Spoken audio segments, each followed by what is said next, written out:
Welcome to one of the greatest ultimate cities in the world, San Francisco, California. It's a glistening Saturday afternoon by the Pacific for a first-place showdown in the American Ultimate Disc League. Numerous national champions ready to battle each other as the San Jose Spiders visit the San Francisco FlameThrowers. Opening pull minutes away on ESPN3.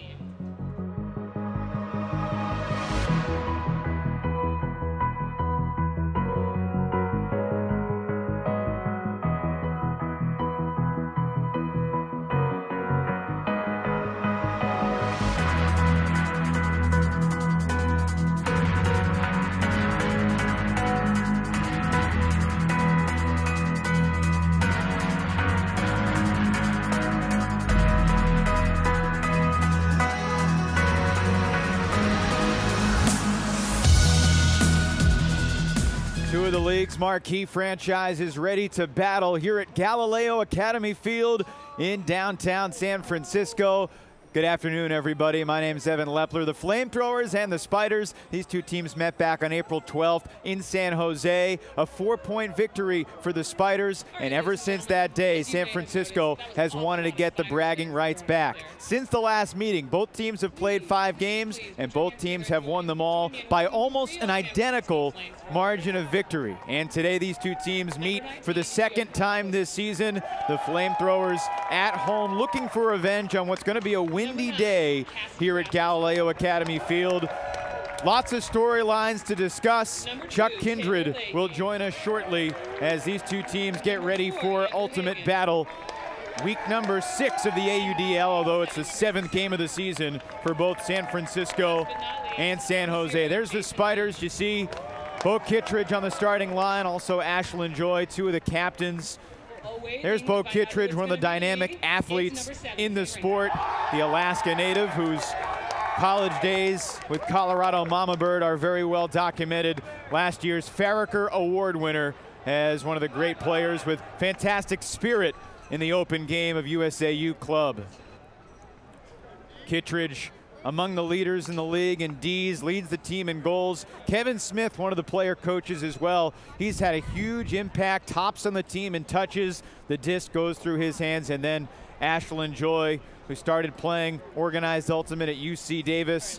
He's been a World Games champion, and many of these guys members of the Revolver team that won last year's national title and are heading to Italy later this summer to compete for a world championship. Opening pull here at Galileo Academy Field, and we're underway. The Spiders receiving and going downwind. San Jose in the white and San Francisco in the darks. And the win is going to be a huge storyline, very similar to last week when we were in Chicago. A clear upwind, downwind. Joy hits Kittredge, looking downwind, the huck with a lot of float, and it's hauled in.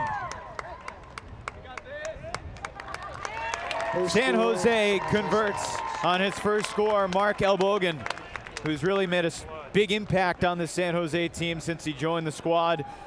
One of the many guys from the Santa Barbara area, played for the Condors.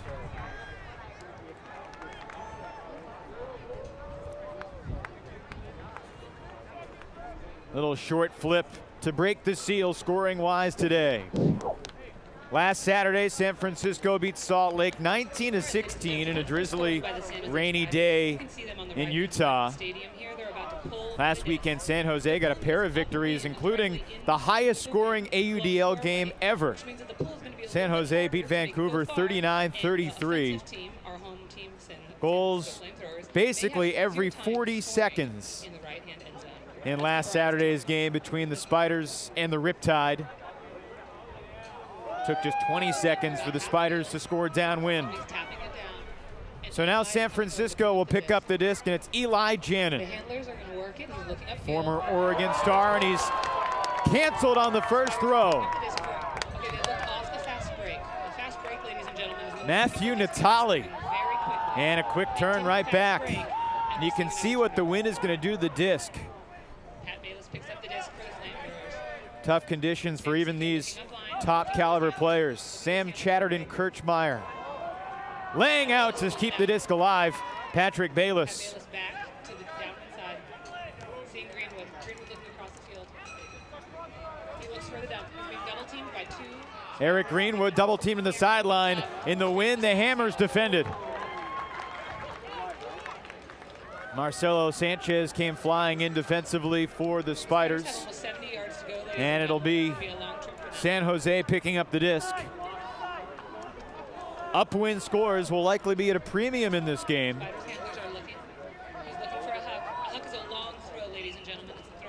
Contact foul on the mark. Nick Sloven with a foul, 10-yard penalty. Referees for today's game, Max Plank, David Assad, Peter Schultze Allen, and Alice Barth.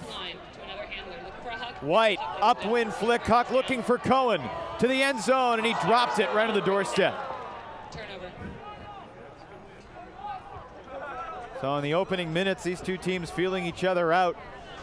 A turnover-free first point that saw San Jose score in 19 seconds, followed here by 4 turnovers.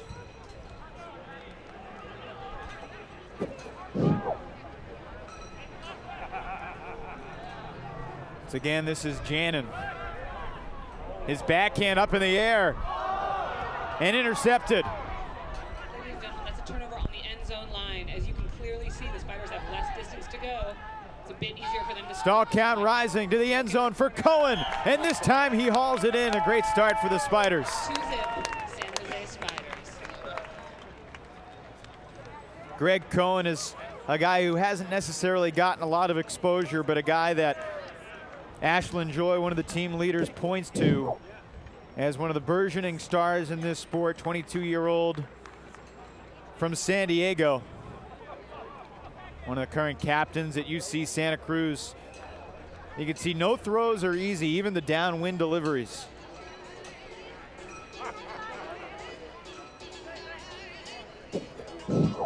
Now, when these two teams met back in early April, there was a consensus that San Francisco had the deeper team, with San Jose being stronger at the top, with guys like Kittredge and Joy and Gibson. But Cassidy Rasmussen, one of the captains and leaders of the FlameThrowers, really thought that depth was on San Francisco's side, and the difference in the game back in April was the role players for San Jose. Guys like Nathan White and Jeff Silverman, Kevin Smith, Tim Gilligan making a big difference. Now both these teams are missing some of their key players today. In fact, it's a wedding day for San Jose's number 2, Kevin Cox. He's getting married tonight in Sacramento. So there are members of both of these teams who play with Cox on the Polar Bears, former mixed national champs, that are not here. Able to catch up with San Francisco's Lucas Dahlman, though, member of Revolver. Dahlman's heading to the wedding after the game. Kevin Cox, the groom, unable to miss wedding prep to participate today. Great having you with us here in San Francisco. You may want to be ready to jump. Beautiful day by the bay with a lot of breeze. Crossfield backhand, you can see Ashland Joy put a lot of torque to keep that spin of the disc, and Kittredge to Gibson, in and out of the hands of the former Florida star.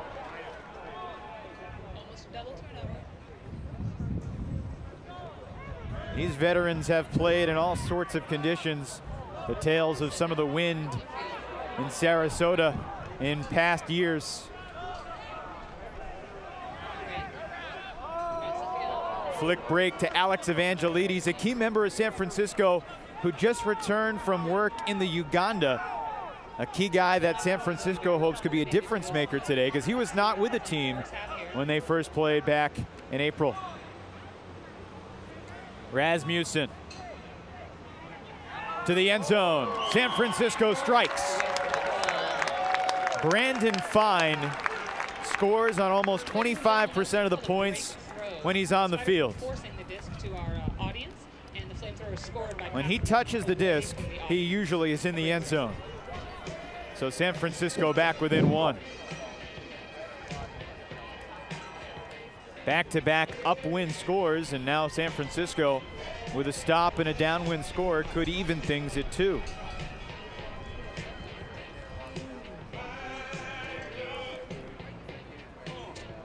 The Spiders are 6-0. The FlameThrowers are 5-1. Nearly 5 minutes gone here in the first quarter of action. Both these teams are very headstrong. At the top of the roster, the players are the captains, are the leaders. But each team does have a game day coach that helps to see things from the sidelines. San Francisco coached by Zeph Landau. Long-time experienced ultimate mind from New York area and now in the Bay Area. San Jose led by Idris Nolan on the sideline. Big lefty flick. Incomplete. Rasmussen picks it up quickly. Tyler Bacon was in pursuit. Now Kawaoka lets one fly. Complete. Patrick Bayless. Ladies and gentlemen, the FlameThrowers are going to have to organize here. Pat Bayless calls a timeout. Timeout called near the end zone. A smart timeout with the stall count rising. In situations like this. Yo Kawaoka, another guy that San Francisco did not have when these two teams met in April. Kawaoka, one of the captains. Big lefty flick huck. If you're new to Ultimate, ladies and gentlemen, I want to tell you a little bit about a little something called the stall. Yo Kawaoka, born in Japan, moved to the U.S. when he was 2 years old and grew up in Memphis, Tennessee. Then went to high school in Wisconsin, where he was teammates with some other great Ultimate players. Yo Kawaoka from Middleton, Wisconsin, was teammates with Hector Valdivia, Rodrigo Valdivia, Ted Tripoli, 3 great Hodags. We're getting ready for college nationals again, as Wisconsin always does.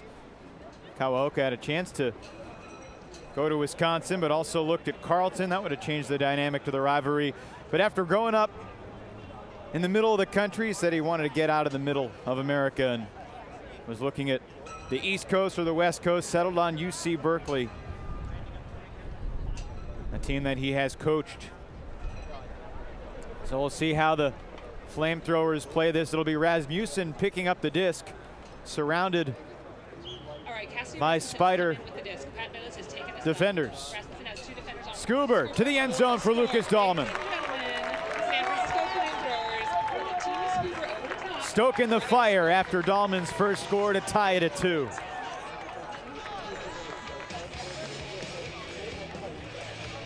Dahlman, a young up-and-coming player as well for San Francisco, a rookie on last year's national championship team in USAU. Even great defense with the long arms of 2 defenders can only do so much.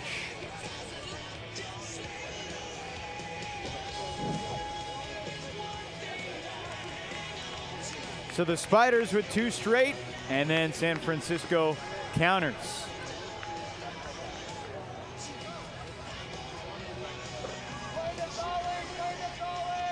Lucas Dahlman now with 15 goals on the season, second most on the San Francisco team, behind Brandon Fine. Here's Kevin Smith, lets one fly, looking for Gibson. Over the leaping defender. Gibson throws a fake, finds an open man in the end zone. San Francisco talked about, with this win, this is going to be a very different game. And consequently, San Francisco wanted to force San Jose to huck the disc a little bit more today. But when you're hucking to a guy like Gibson, you can only risk that so many times.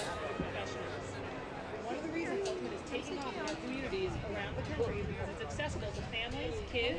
Gibson, a national champion with Florida, a national champion again with double wide. There's lots of city leagues, lots of opportunities to play. Now living in the Denver area, but commuting to be a part of the Spiders. Trying to slice the backhand pull through the wind. But a 50-yard pull that rolled back 5 yards. And again, it'll be Jannon picking up. Quick underneath. Zane Rankin's been a playmaker. He's actually missing his college graduation today at UC Berkeley to be here. Jannon, hand blocked. Once again, Natali. And that can start to get in your mind a little bit. If you're a handler and you're not getting off the simple throws, that thought lingers. But a quick turn to give it right back. Kawaoka triggers the offense.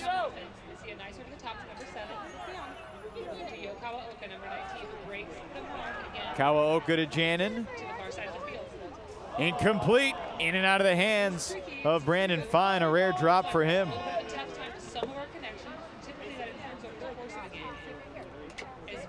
Brandon Fine had a 95% catching percentage. That's just his 3rd drop of the season. Taking a contested deep shot. 50-50 disc and a great read. San Jose with an upwind break. Silverman read the disc and then found Bacon. And who wouldn't want to find Bacon in the end zone?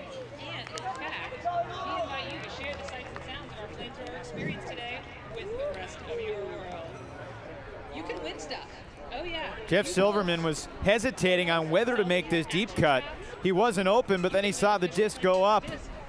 And just a great calm read of the disc. Make sure that your shots are good. Little S cut to Tyler Bacon in the end zone. Turn to your friends, get your selfies on, take some Tyler Bacon, one of the captain of the Condors. That's a Santa Barbara connection. 4:45 to go in the first quarter. We welcome in former Revolver player Chuck Kindred, who has fought his way through traffic and through the sky to join us. Chuck, welcome. Thank you so much. It's good to be here. And already a bunch of action. San Jose scored the first 2. San Francisco countered. And then the upwind break to give San Jose a 2-score lead again. On a windy day like this from the back of the end zone, you spend a lot of time playing Ultimate in San Francisco. What's the secret to try to contain your throws in these conditions? Well, you got to get out wide and low. And as you can see, if you even let the front lip come up, it's going to just pop up, and that's a goal. Callahan for San Jose. Nathan White rises above the pack. It's nice to be 6'5". It sure is. Nice play by him. Tough break there in the back of the end zone with the wind, just getting a hold of that disc and bringing it up. So it's 3 straight now for San Jose. And San Francisco takes a timeout. We're taking a timeout. FlameThrowers. Deep in the end zone, there's only so much you can do. This is where the double team rules can really be a factor. Absolutely. You crowd the disc, you take away one more option, and there's only a couple real looks that you have in that kind of wind with that kind of space. Great job on D. When that throw went up, it was dangerous. The Spiders with their first Callahan of the day, leading by 3 here in the first.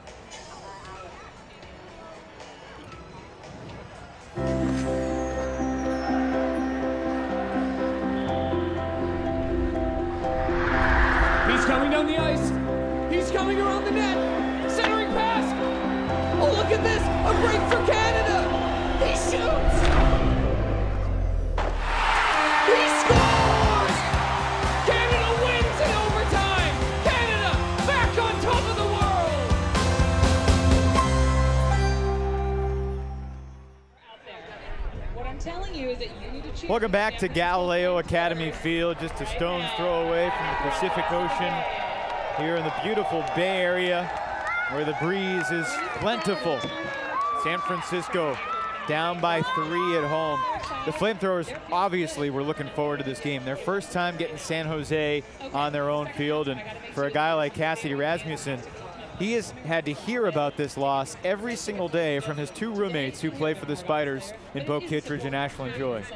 Yeah, Cassidy's a funny kid too. He's Very, very good player. If you take a look on ultianalytics.com at some of his stats, the guy gets so many touches, drops so rarely, and he's just such a leader. But he's a very unassuming leader, and I think he doesn't mind getting ribbed a little bit by his roommates. So far this year, 188 touches and only 2 drops coming into today's action. And when you play in this wind, drops are more common than not. That's unbelievable. So again, Janin will pick up the disc. He's already been hand blocked twice by Natali. Gets this one off to the first cutter, Rasmussen. Little lefty backhand to return it to the handler. Chuck Cow handling for Rasmussen. But it's a well-known move.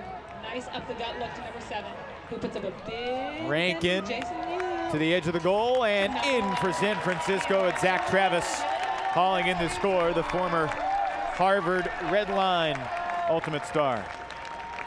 Yeah, nice job there by the FlameThrowers to reverse the field, use the whole width there. You could see as soon as they started moving it to their right, things really opened up. And a nice dish here for the goal. And even when Jason Yun is wide open, you could tell he's just nervous about what that disc might do at the last second. You really have to be in win like this. You have to keep your eye on the disc. You know, a lot of times we talk about clap catching or pancaking the disc instead of doing what most of these guys on the West Coast are trained to do, which is claw catching with both hands. When you play at the highest levels and the defender is right in your pocket, that claw catch enables you to make it just a split second sooner than the pancake. Yeah, it absolutely does. It's much harder to block somebody who's claw catching. But it's also very easy for the wind to force a turn. On the upwind pull, San Francisco just gives it to San Jose on the sideline. Thompson ahead for Joy. Ashlyn Joy. Ashlyn Joy is looking upfield. His marks all over him. Joy with a lot of family driving up from Davis, California today. Either side necessarily a long look up the gut. Sam CK is forcing away from a low. Here's Kittredge, middle of the field. Throws to his roommate Ashlyn Joy, and now to Stephen Chang. He didn't jump right up to Chang. He stepped far back so that Chang's choices were limited. A whistle and contact. When we saw these guys last, you marveled at Ashlyn Joy's balance as a handler and a thrower. Yeah, nice over the top there from Ashlyn. You see he's playing the wind a little bit with that. But yeah, Ashlyn's really an incredible thrower. He's fun to watch. I really like to watch his footwork. I like to watch how he sets himself, how he gets out wide, and he always seems to have pretty good balance even when he gets out to extreme angles. So San Jose asserts a 6-3 lead over San Fran. It's always interesting to talk to guys about how they discovered the sport, when they started playing competitively. Ashlyn was a 3-year-old on the sideline watching his father, Steve, play competitively. Enjoyed throwing the disc on the sideline, but admitted this week he probably was at the ultimate field more than he wanted to be as a little kid. And he went to college, didn't even play his first year at UC Davis, ran into a guy at the gym who encouraged him to come out to a practice. He said, yeah, sure, whatever, sort of blew him off, but decided to get out there, practice with the B team, then went to a tournament with the A team. And you go to that first tournament as a college player and you get hooked pretty quick. Yeah, you're right. That's funny. I didn't hear that he wasn't even a player until his sophomore year, but obviously we're pretty happy. Stall count. Janin held it for just a second too long. Yeah, a little tricky as a player. You don't hear the count, so you don't know when you're 1 second away the way you might in a club game. Gibson calls timeout for San Jose.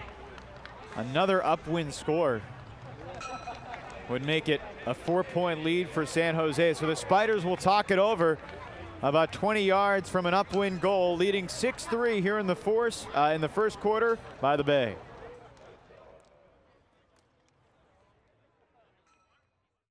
I missed my graduation to practice. I sleep so we could drill. I missed anniversary, Father's Day, Mother's Day, Valentine's Day, Saturday.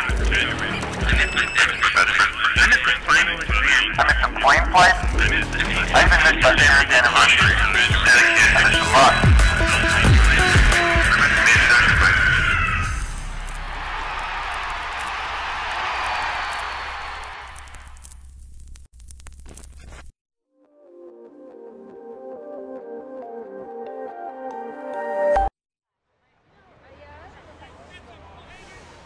2:43 left in the first quarter, and San Jose will have Gibson start with the disc, guarded by Lucas Dahlman.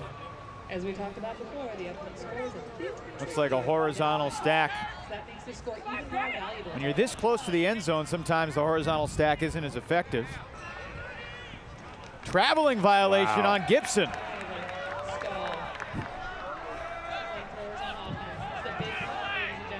Well, you're not able to argue it in this game, and sometimes the disc doesn't lie. Yeah. Hard to tell if Gibson traveled or not, but now San Jose has it in Joy's hands. Kevin Smith to space, and the disc popped up. The wind was the best defender San Francisco had that point. Wow, Kevin Smith put that on a rope, and just an unlucky break there. When it comes down to it, you're playing with 175 grams of plastic. It's true, and you're also playing in a very inconsistent wind. There's a couple of high condo towers across the street that just make this very unpredictable. Nice reset there from Yo.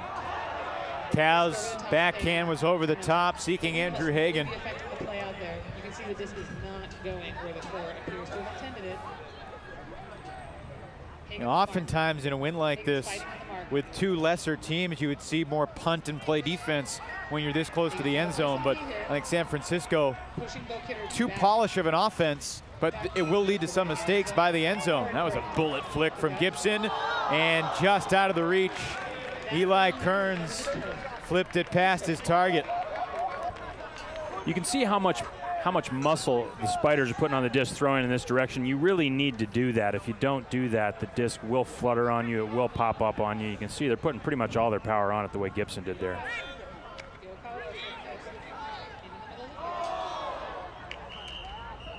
And contact ruled as Gibson got a piece of the arm from behind. This would be a great time to take awesome.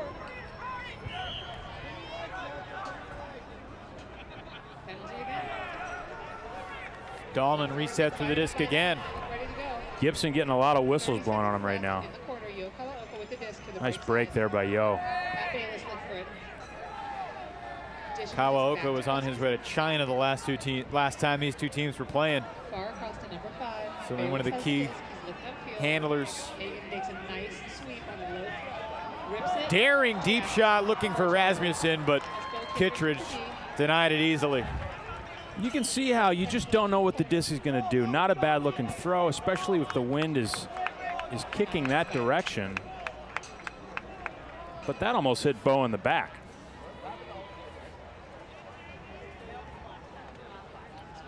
Really would love to score this.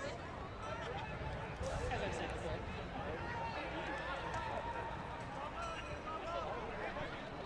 Timeout called to get some new players into the game for both teams. Final seconds of the first quarter.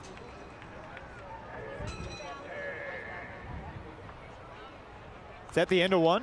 There's still 4 seconds on the clock. We'll come back with the final seconds of the first quarter in just a moment here from San Francisco. I missed my graduation, practice, asleep so we could drill. I missed anniversary, Father's Day, Mother's Day, Valentine's Day, Saturday. I missed the final exam. I missed some plane flights. I even missed my parents' anniversary. I missed a lot.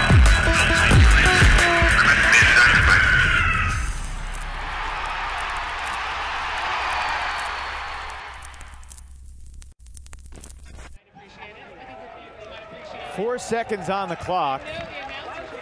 San Jose still strategizing. We've seen the Spiders burn the Flamethrowers in a late end of quarter situation. That might have been the difference in the game, the big turning point when these two teams met back on April 12th.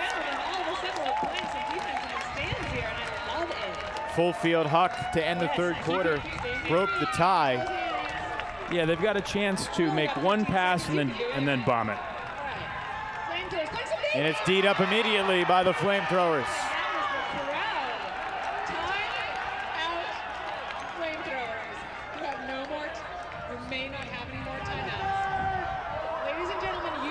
Lucas Dahlman just pulled a Chris Webber. Is that right? He tried to call a timeout, but there was no timeout left to be called. with the white headband. Got that D because of all of you up and doing your talking. So I'd really love to see that in the second half. But of course, Looks like there may have been some confusion about how much time was left. you only get a certain I think amount of Kirk time. Gibson thought they had a couple seconds to take a shot at the end zone. Call a timeout when you don't have time. It's looking like that might be it, though. You know, if you call a timeout when you don't have any, or when the time cap is on, it's a turnover.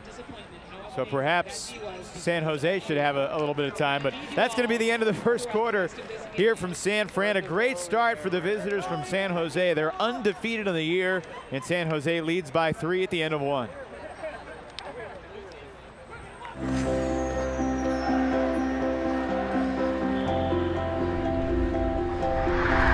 He's coming down the ice. He's coming around the net. Centering pass. Oh, look at this. A break for Canada. He shoots. He scores. Canada wins in overtime. Canada back on top of the world.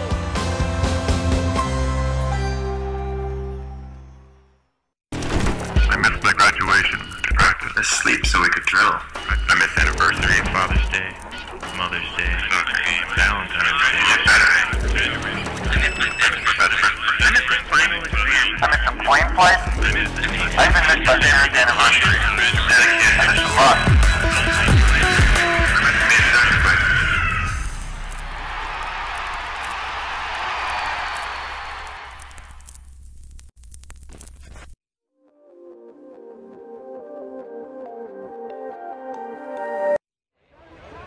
That's what we'd like to see here.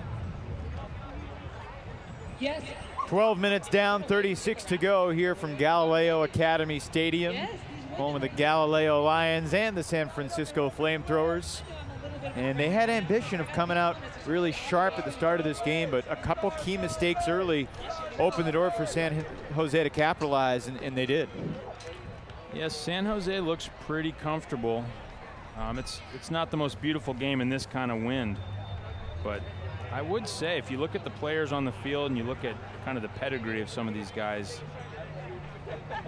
it's hard to vote against San Jose here. They're just such great veteran players. They probably have the best talent on the field, and then to back it up, they have guys like Jeff Silverman and Kevin Smith who are just sleeper superstars. What do you get?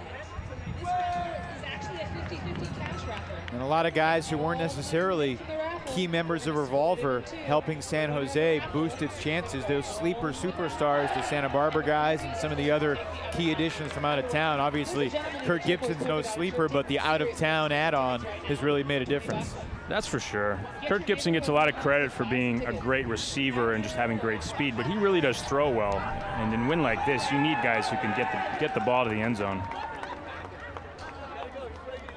Whether the ball's round or flat, the goal's the same, to put it in the end zone. Brought to you by BC Ultimate. BC Ultimate is the official uniform supplier of the AUDL.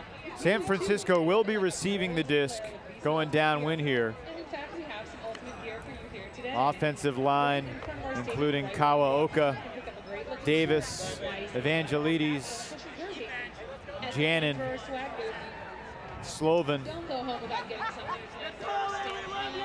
The logo is great. Sam Chatterton, Kirschmeyer out there as well. Get some gear for your spouse who you left at home.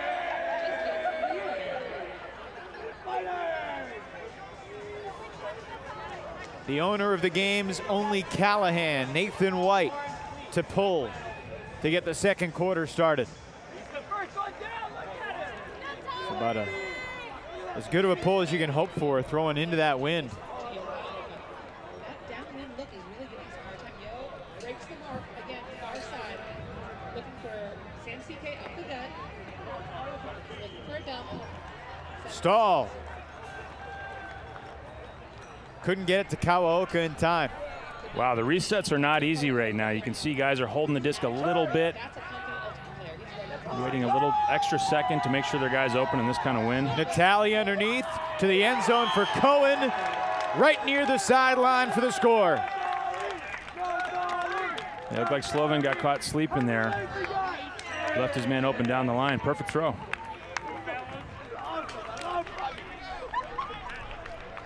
Well, you might not have expected the home team to struggle with the wind as much as they have, and the road team to make it look like it's a calm afternoon.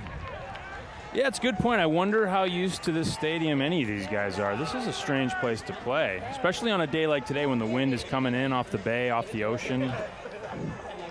This is trouble. I think, yeah, it definitely looks like the San Jose Spider handlers are just putting a lot of spice on the disc. They're just really muscling it in. That's probably the way you want to do it. Gibson and Joy both part of this D-line here for San Jose in white. Along with Jeff Silverman, who had a couple spectacular layout Ds in their first matchup. Nate Bosher with a pull. And from the caverns of their own end zone, the FlameThrowers try to escape. Spiders are coming down like a night. Like a nightmare of spiders! Looks so calm. Actually constant double teams. a younger player, that's 87 with the disc. You think about a three-man cup, but with the double team, you can basically have a two-man cup just surrounding the disc and trying to prevent that up the middle. Flick to space into the hands of Rankin. That was an impressive throw. This looks like a freestyle show right now. Kasednar over to Fine. You want the disc in his hands. Taylor Leahy. And not enough on that backhand. That high release just will not work in this kind of wind. Taylor, I'm sure, knows that, just had a mental lapse. Big plan Thursday. Joy wraps the backhand around Dahlman over the head of Peterson, but into the hands of Bergen. And the three-ring circus continues. Gibson looking for Chialvo. Incomplete. Almost goal, no goal. Cassandra ready to go. Cassidy's coming in to take a spot for him. Wow, the front of that field is so calm. Rasmussen lets it fly.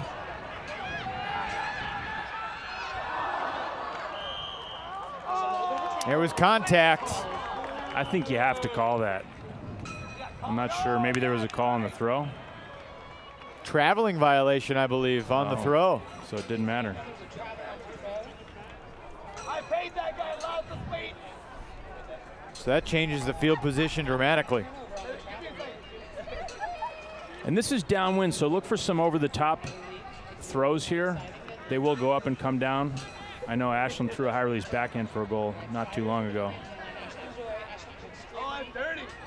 Ashland Joy picks up yet another assist.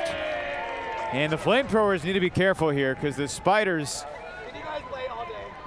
are wrapping him up in a web and they're not going to be able to escape. That's well, though, if my understanding of webs and flames is correct, I think you could burn your way through. Not on a windy day. Yeah, that's a good point. That was a heck of a shoulder shimmy there by Ashland Joy to just freeze the mark for a second, step out, and get his IO lane wide open. He's so good at that, and he can hit that shot. So it really forces you as a mark, especially if you know him, forces you to respect it every time he does that little shoulder drop move. Forces you to move because you know if he breaks you, you're probably going to be sitting on the bench. Maybe business up there. Too bad rain with the FlameThrowers.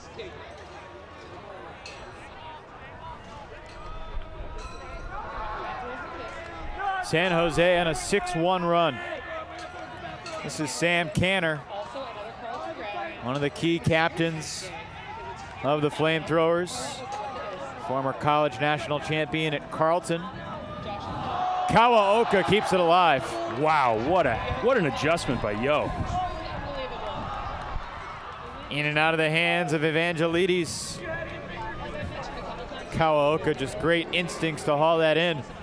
That was crazy. No time to adjust, reaching out with his right hand as we can, somehow just stabs it out of the wind. And oh, by the way, looked good doing it. Spiders up the field, can't get it. San Jose gives it right back. It must be different in different regions of this field. The shapes of the buildings behind the field are really affecting that flow. There could be several eddies. Yo's short backhand connects.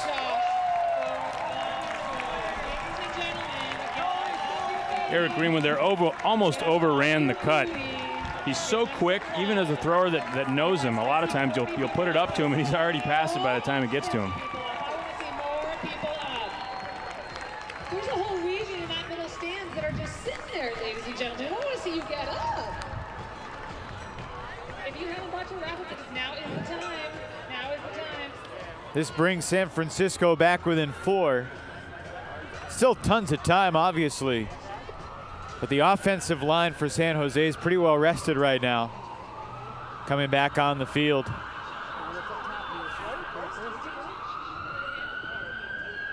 You can see there Yo Kawaoka throwing it in for the goal.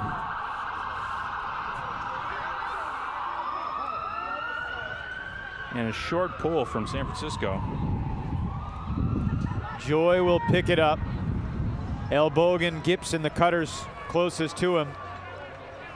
Hammer over the top for Kittredge. Too much. That's basically what they were daring him to throw, and he accepted, and the wind cooperated there.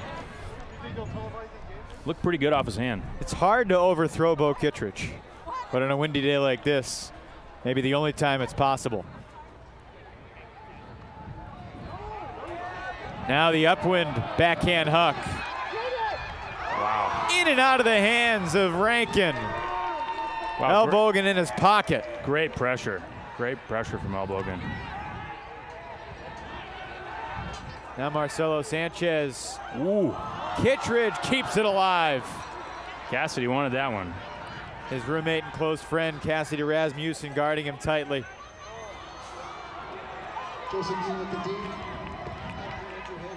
Andrew Hagan comes up with it. And a foul. I like this matchup with Kurt Gibson marking Andrew Hagan. These two are clowns. You mean that, I'm sure, in the nicest way possible. Is there a nice way? Yeah, that's how I mean it.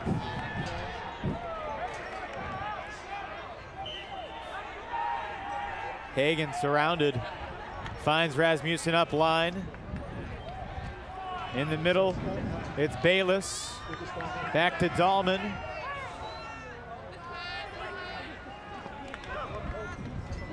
Dahlman, a bullet to Hagan. Nice throw there, and a great job by Cassidy on that point to really hit those low inside backhands. He's really got those dialed in, and he's able to get them around the mark, keep them low so the receiver doesn't have to go up and battle the wind. As Lucas Dahlman was coming off the field, he was telling his sidelines, no timeout, we don't need a timeout. Dahlman, an unbelievably explosive athlete, but one of the things that as a young player you have to learn is sometimes you want to take the sure thing and not the daring thing. And you know, Dahlman has a completion percentage of about 83, 84, 85%. I think they'd like that to be up in the 90s. It's usually a decision factor. This time it worked out though. Yeah, it's a good point. He's a young guy and he's real fiery. You know, one of those big energy guys, one of those guys that when he comes in the game, a lot of times he can bring up the whole energy of the team. And, you know, with that, I guess, goes a couple questionable decisions. Every team needs those energy guys if you're going to get to the promised land. For sure. That pull was touched and it rolled out the back. So San Jose now in precarious position in its own end zone. This is not where you want to be if you're San Jose.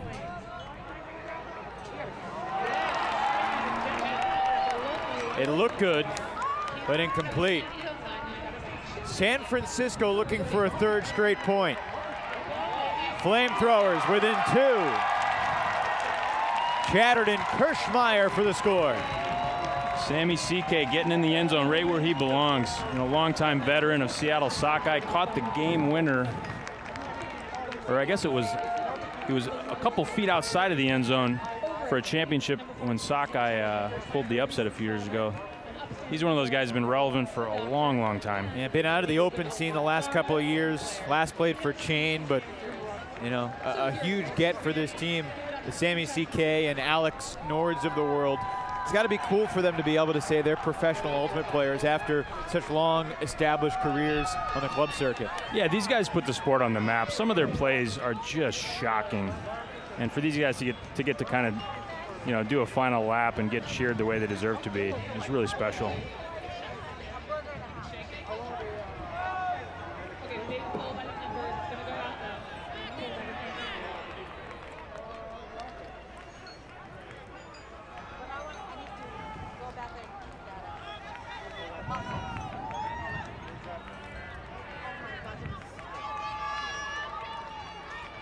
So after an 8-3 deficit, San Francisco has scored 3 straight. This is not going to be another 39-33 extravaganza like San Jose had with Vancouver. But both teams are capable of striking quickly, especially with the number of turnovers that you're going to expect with a win. Cross field, that's going to float. Wow, nice catch by Thompson. Able to haul it in.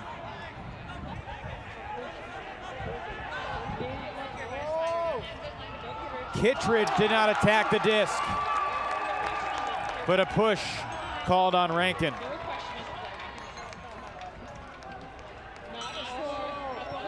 To Gibson for the score.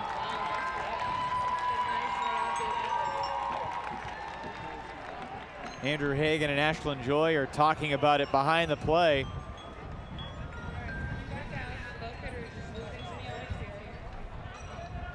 They're going to send him back.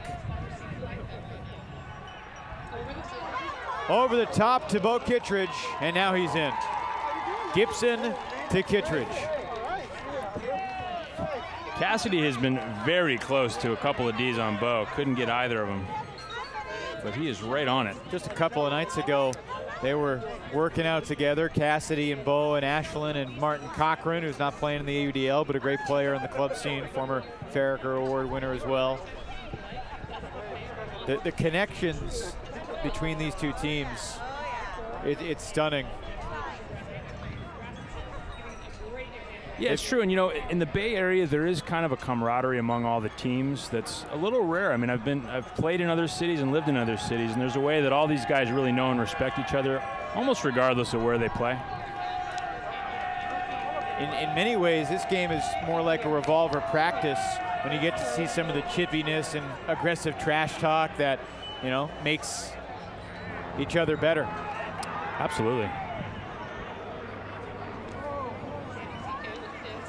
Chatterton Kirschmeyer, his throw defended up line. Great layout D there. He was tracking that all the way, gets out low and wide and makes the play. Jeff Cohen, Greg Cohen, excuse me.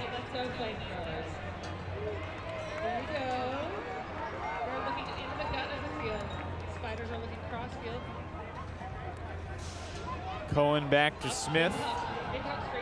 Intercepted by Jannon.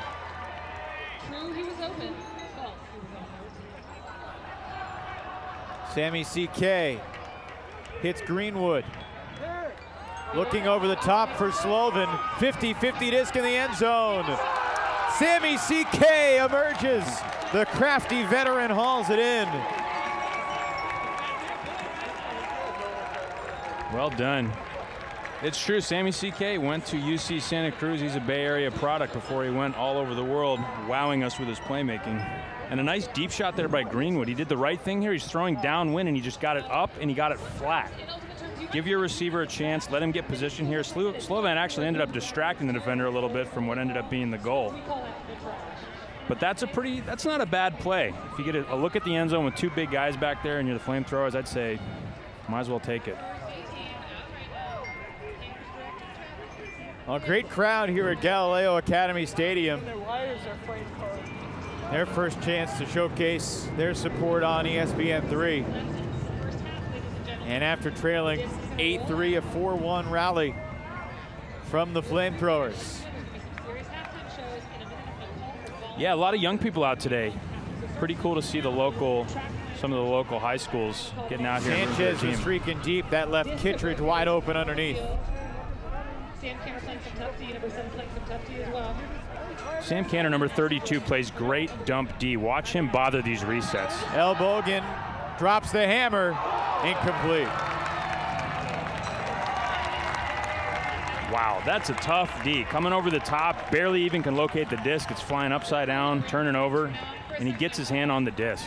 Turns out it's just his attitude.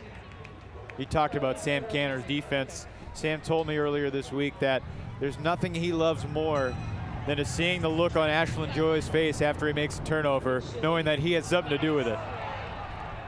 Wow, heck of a play on the sideline. Kept his toe down, extended out, and made the catch. FlameThrower spacing could use a little work right here. Everybody in a small portion of the field. Yeah, looks like a kid's soccer game right now. looking for Rasmussen. Cassidy Rasmussen for the upwind score. That's a nice rip by Sam Canner. He gets his legs into it and drives it to the end zone.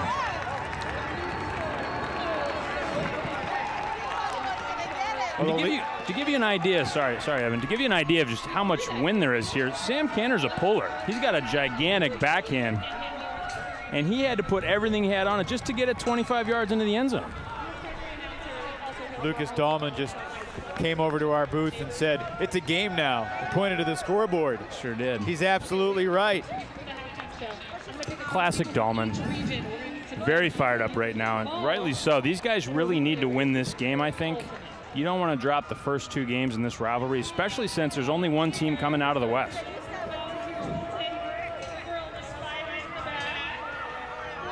The leadership of the FlameThrowers, very much 3 revolver guys in Cassidy Rasmussen, Yo Kawaoka, and Sam Canner. And they know that it's likely a playoff game between the top seed in the West and the 2nd seed in the West will feature these 2 Bay Area teams.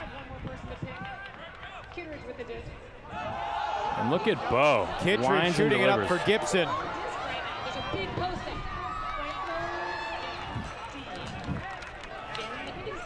Jannon lets one fly for Chatterton Kirschmeyer, defended by Smith. Well played by Kevin there. Just stayed calm, kept his eye on the disc, read the wind. Smith is a guy who's played in a few Ultimate tournaments as well. He's been to Club Nationals, I think, 10 times. Yeah, and you know what you don't know about Kevin is he is elite. He was the quarterback of the Street Gang guys, and they pulled big upsets in big games. He also led Mischief to a national title in the co-ed division. Kittredge goes up high and pulls it down. Wow. Classic Kittredge on that catch.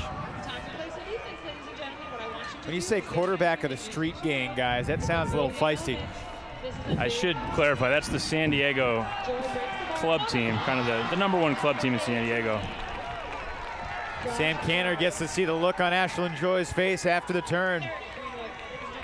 And even Ashlyn is struggling to throw these flicks upwind. Everybody's struggling to throw a flick upwind. We just saw Bowen throw one away on the last possession. It's unbelievable, Chuck. It looked like San Jose was on the verge of blowing San Francisco out here on their home turf. And instead, the FlameThrowers could tie it up with a downwind score here. Kasednar. Leahy flips it forward and inbounds, able to keep it alive. Jake Coleman right by that white paint. Now Kasednar flicks it forward, and we have a tie game here in San Fran. Wow, Greenwood gets loose deep so quick, so hard to close on this guy, and he makes it look easy. By the way, you can see those cars. The world isn't ending. That's actually a gigantic hill, which is all we have here in San Francisco. Spent a lot of time yesterday walking around the city, and there are some steep hills to climb. Yeah, you don't want to get lost on a bike here. There's some of the hills in this area not far from the ballpark. Going downhill on a bike is a scary idea. It's true. There's some hills that you watch cyclists going up and they have to tack. They have to do it back and forth like they're skiers. I guess the upside is a lot of these guys train on these hills, especially in Potrero Hill. I know the Revolver guys run those hills constantly. Despite the hills, a great city to walk in. Warm, but cool with a breeze. Yeah, beautiful town. Fall weather all year round here. So now San Jose trying to be the first to 10.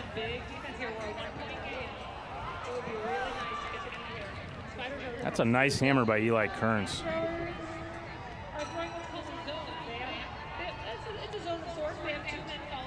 Closing in on 1 minute to play in the first half. Silverman open. And to the end zone, San Jose. After leading 8-3, the Spiders get to 10 first. Well, that was not a given.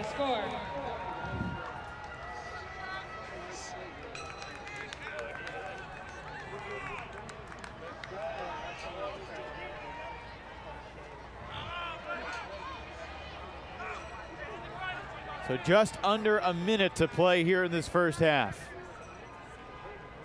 At the break, we'll have first half highlights. We'll also spend some time chatting with the two owners of these two great Bay Area franchises. Short little backhand. That was Peterson to Cohen.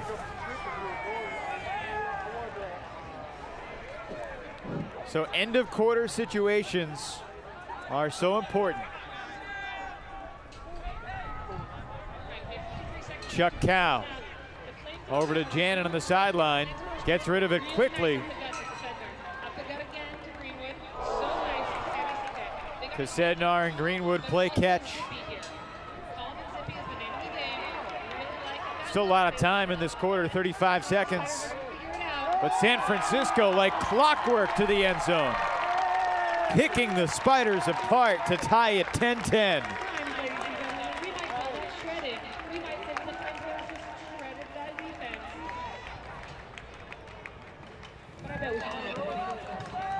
The FlameThrowers burning their way through the San Jose defense.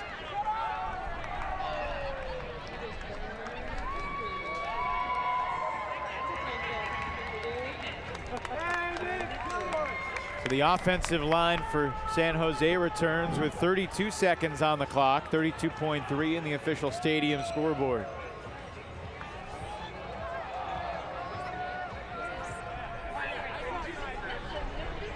Spiders have a lot of height.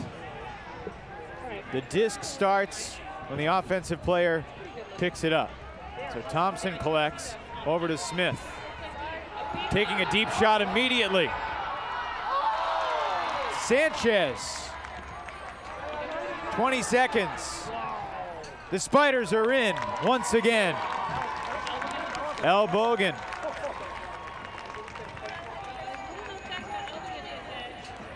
Under 20 seconds to go. Could we see 3 scores in the last minute of the half?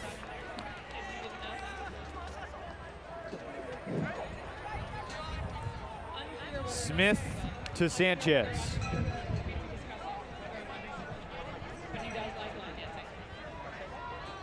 Dahlman dropping off, but he had no chance. You wonder, as the AUDL and Professional Ultimate with timed end of quarter situations continues to evolve, will we get to a point where a team will try to seek the last shot of the half instead of scoring and now giving the disc back to San Francisco? Because if the FlameThrowers score here, you're right back where you started. Kawaoka. And that throw goes over the head. Now San Jose has 10 seconds. Gibson picks up to the middle of the field. And Kittredge too high. Kawaoka with 4 seconds. This is good if it goes. Defended by Nathan White. And that'll do it for the end of the first half. Another frantic finish to a half of the American Ultimate Disc League on ESPN3. The Spiders led by as many as 5. But only a 1-point lead at the break. Or is the half not done yet?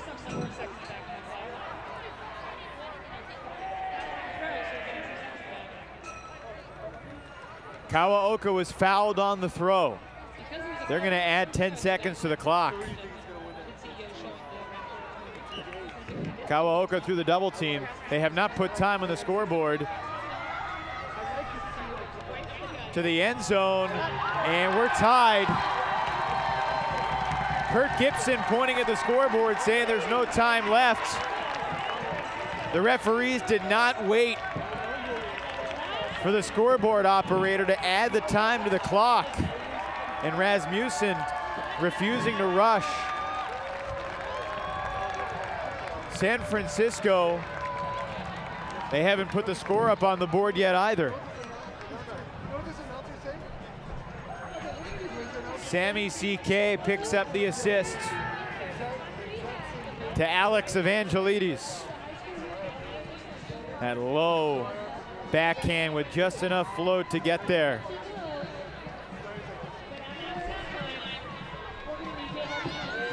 Either the scoreboard's not working or perhaps that did not count. Right now the scoreboard, there it is, 11-all. From 5 down to a tie score.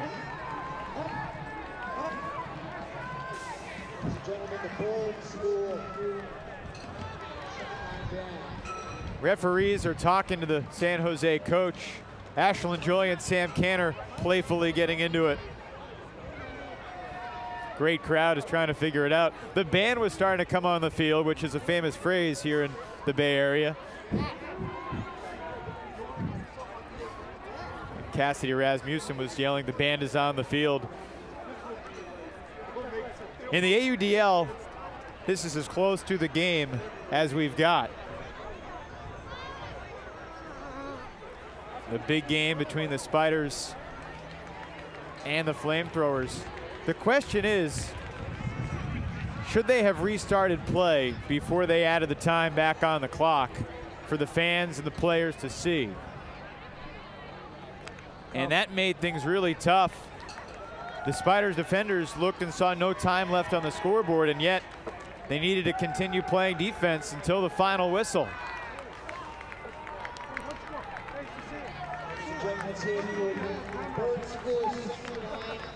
So after San Jose led by as many as 5, we have a tie game after 2 quarters of action here at Galileo Academy Field.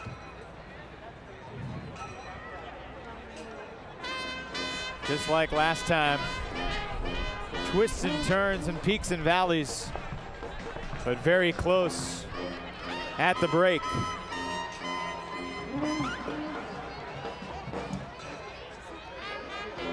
Chuck Kindred traveling this morning to make it here today, looking sharp as ever, standing by with Sam Canner.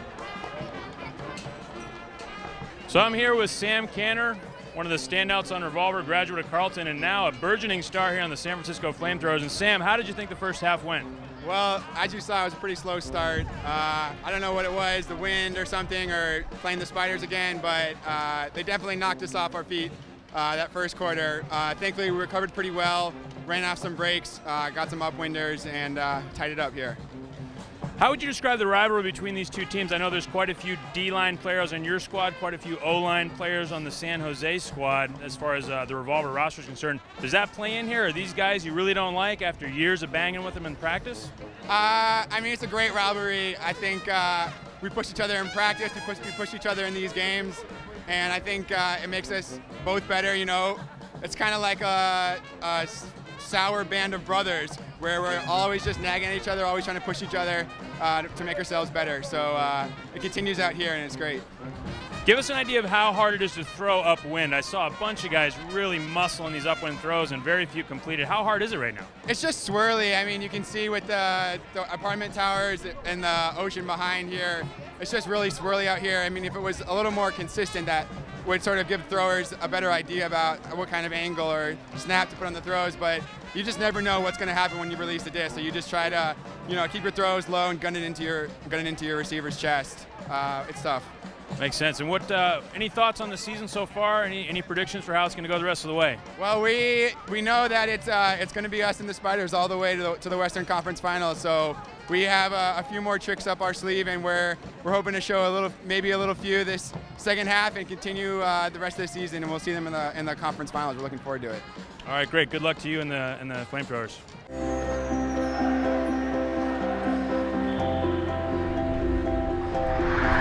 He's coming down the ice. He's coming around the net. Centering pass. Oh, look at this. A break for Canada. He shoots. He scores. Canada wins in overtime. Canada back on top of the world.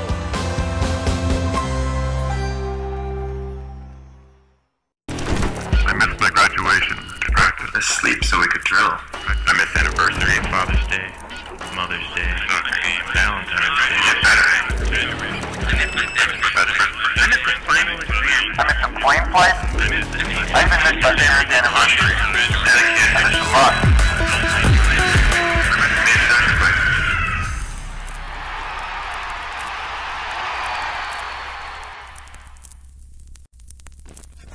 A tremendous half of Ultimate here at Galileo Academy Field. Hi again, everybody. Evan Lepler. Pleased to be joined by the owner of the San Francisco FlameThrowers, Michael Kinslick. And Michael, I know that you put a lot of thought and a lot of planning into this day. Take us back to the genesis of the FlameThrowers. How did this day with the band and the wind and the teams and the score and the halftime tie, how did this all become a reality?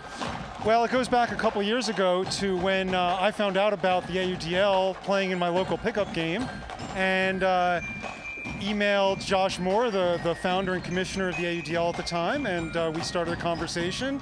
And I got some friends here, Josh and Peter, to join in this effort. And we followed the league through its first year, and then last year when Rob Lloyd and the rest of the crew came in and brought it to the next level. And here we are in beautiful Galileo Field hosting the Spiders. A lot of great support in the Bay Area, obviously. What has the marketing process been like to get people out here, to get the band out here, to create the operational, what do you need, the foundation for this to be happening? Well, it is a lot of hard work behind the scenes that you don't see, but we've got a great crew here helping us out from Labyrinth Productions, and we've reached out into the community to bring on board the marching band from Galileo here, you hear in the background, and the drill team. So we're super excited to be engaging the local high school and part of the community here. I know as an owner, you sort of live and die with the success in your team. What was your perspective when the score was 8-3 in San Jose's favor? I was getting a little nervous there, Evan. You know, I knew we had it in us to come back, and I was glad to see us get those upwind breaks again. When it's a windy day like this, I mean, you've played Ultimate for a long time. What's the key to keeping your composure out there? You got to stay focused. I mean, you know you're going to turn the disc over at times. You got to put it behind you, move on to the next point, and hope that it balances out in the end. And how gratifying is it for you to see everything that's going on in the field, to see these two teams with some of the best players in the country battling? Oh, it's fantastic. I mean, I always knew that the Bay Area had some of the top players in the country, and here we're seeing, these two great teams, neck and neck right here at the half. And who designed these jerseys? These are nice. They're wonderful, huh? Our fourth owner, Seth Bain, designed these. He's got a good designing mind. Beautiful logo as well. Cool. Well, Michael Kinslick, owner of the FlameThrowers, thanks for taking the time. Thanks for having us here today and for putting this all together. I feel so fortunate to be here. Thank you, Evan. I hope everyone enjoys the rest of the show. The halftime score, 11-11. Nothing decided yet. Stick around. We got more halftime coverage. Second half action coming up here from San Fran. I missed my graduation, practice, asleep so we could drill. I missed anniversary, Father's Day, Mother's Day, Valentine's Day, I missed some flame flights. I even missed my parents' anniversary. I missed a lot.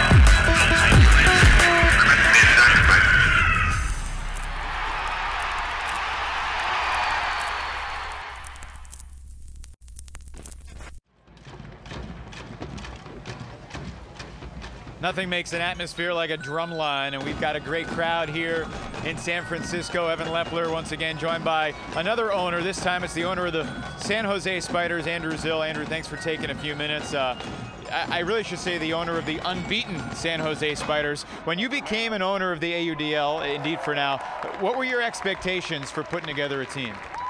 Well, I hope to put together the best team we could in the area, and I quickly realized, there's a lot of good club talent all over here, and I knew I'd have to go out of the Bay Area, or the South Bay Area, to put together a good team. And once we started doing that, we really were able to find the parts that we needed, the players we needed to put together a really high-level, talented team that a lot of people would want to see play. And obviously you guys are much more than one player, but when Bo Kittredge signed with the Spiders, that was big news. Take us inside the negotiations. How long were you negotiating with Bo, and what was it like the day you put his name on paper and he signed his autograph? Well, I kind of knew how Chicago, New York, and all those teams that didn't get LeBron, it really was, there was a time we didn't think we would get him, and there's obviously a couple other teams interested. Any team would be interested in, but a couple other teams around here. And we got some emails late in the negotiations that were, had us a little bit worried. But we thought we had a pretty good sell, and we're really pleased when we finally got that last confirmation he'd be playing with us. What was your sales pitch?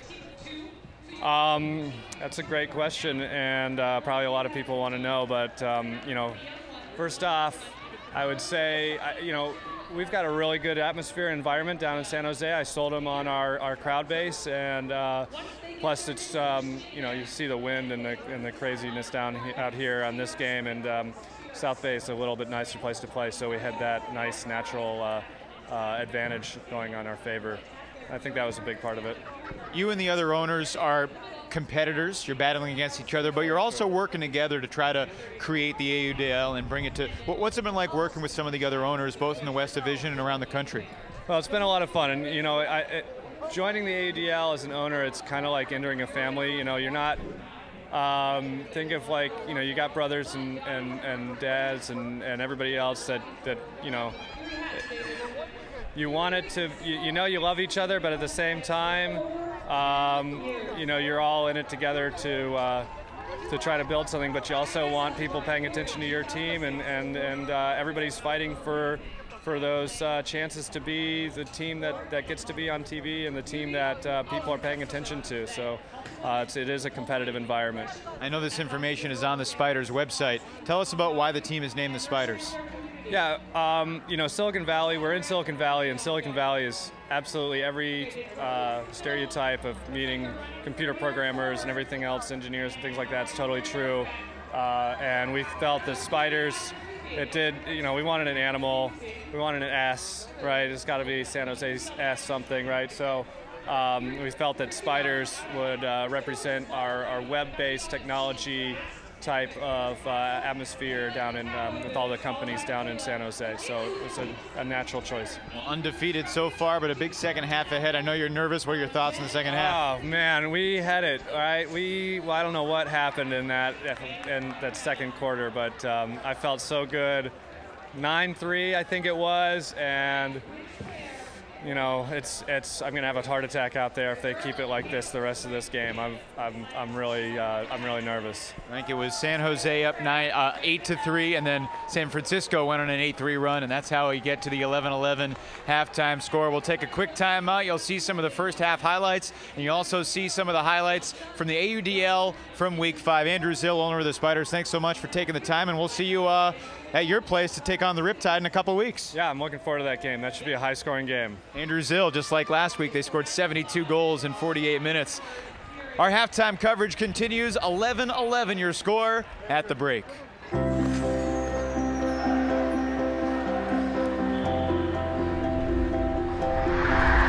coming down the ice. He's coming around the net. Centering pass. Oh, look at this. A break for Canada. He shoots. He scores! Canada wins in overtime! Canada back on top of the world!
by Jason Yoder to win the disc back for Indianapolis.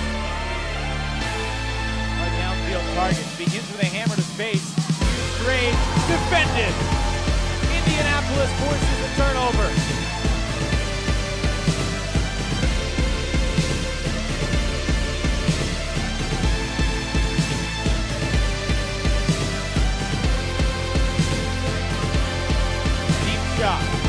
Carey, first turn to Wagner. Carey cannot come down with it.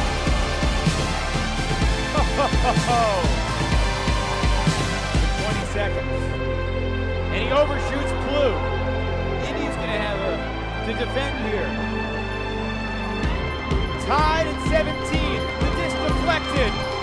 Nelson could not lay out for the score. Travis Carpenter comes down with it. Ahead for Cameron Brock.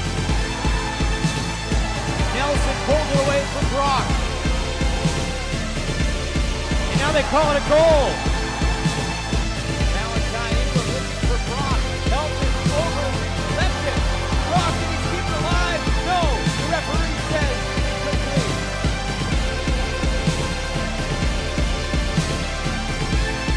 The disc popped over Bruce. On the doorstep. Chicago wins!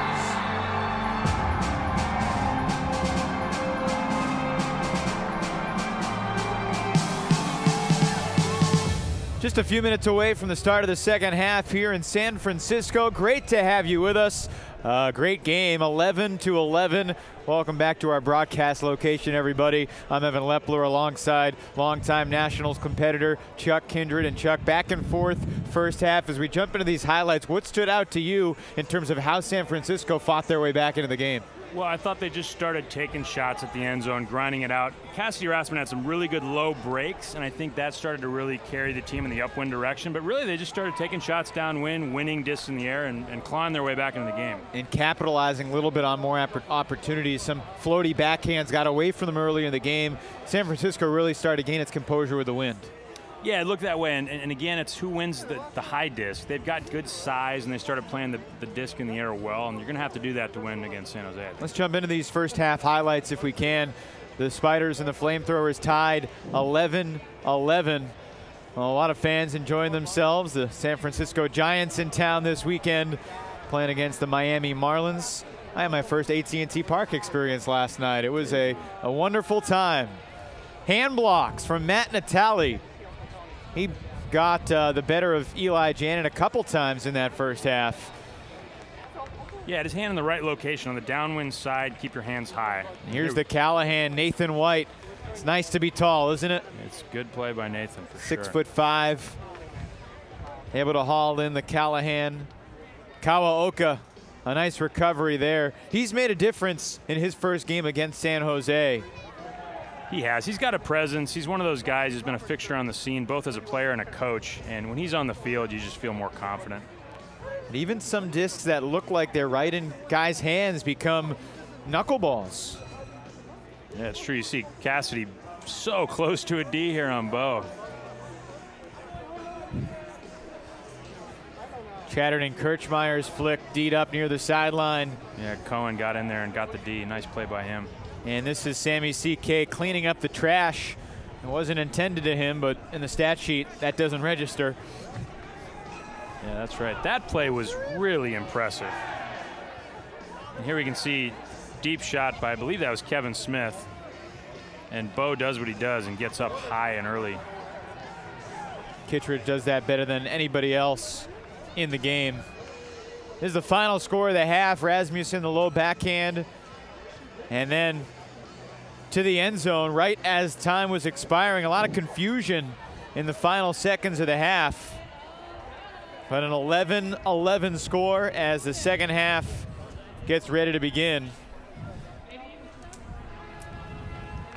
Estimates that over 1,000 people have come out. Perhaps the best crowd yet. Here at Galileo Academy Field. 12 minutes on the clock. 24 minutes left in the game. And bragging rights and first place on the line here in San Fran. Absolutely. San Francisco needs this win more than San Jose does. We'll see what they come out with here. So a zone here, forcing Kevin Smith to swing. And an immediate shot down line here. Hagen in the area, and he breaks up the play. Well, Kittredge had the body position, but unable to haul it in with Andrew Hagen and his big mop of hair right behind him. That's right. Sometimes I think Bo relies a little too much on his shoulders. I think he needs to get airborne, and a big flick right into the crowd, unfortunately, for Yo. What do you mean by Bo focuses on the shoulders? I think he's generally trying to get position too much, especially in a win like this. I think he needs to get airborne.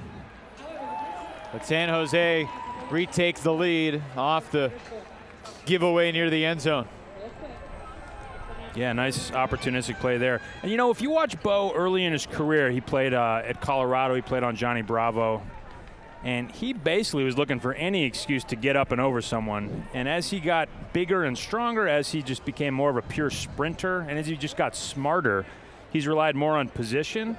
And I think sometimes he gives up a big advantage because he can still get up high, and there's a lot of guys that are just very intimidated to go up against him. I asked Ashland Joy this past week about the first time he met Bo, and he talked about a hat tournament when they were going against each other. And it was a hat tournament, not the most of intense atmospheres, but Ashland was being guarded by Bo, and he said, I just wanted to take him deep. Over and over again, I tried to take him deep, and I don't think I caught any deep on Bo. Yeah, it's not easy.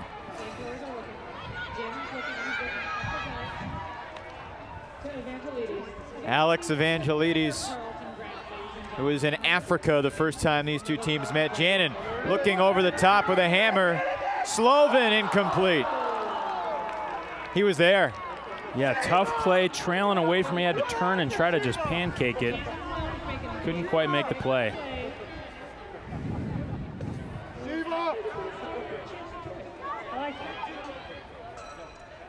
Great pressure right now from San Francisco. They're taking away all the low angles.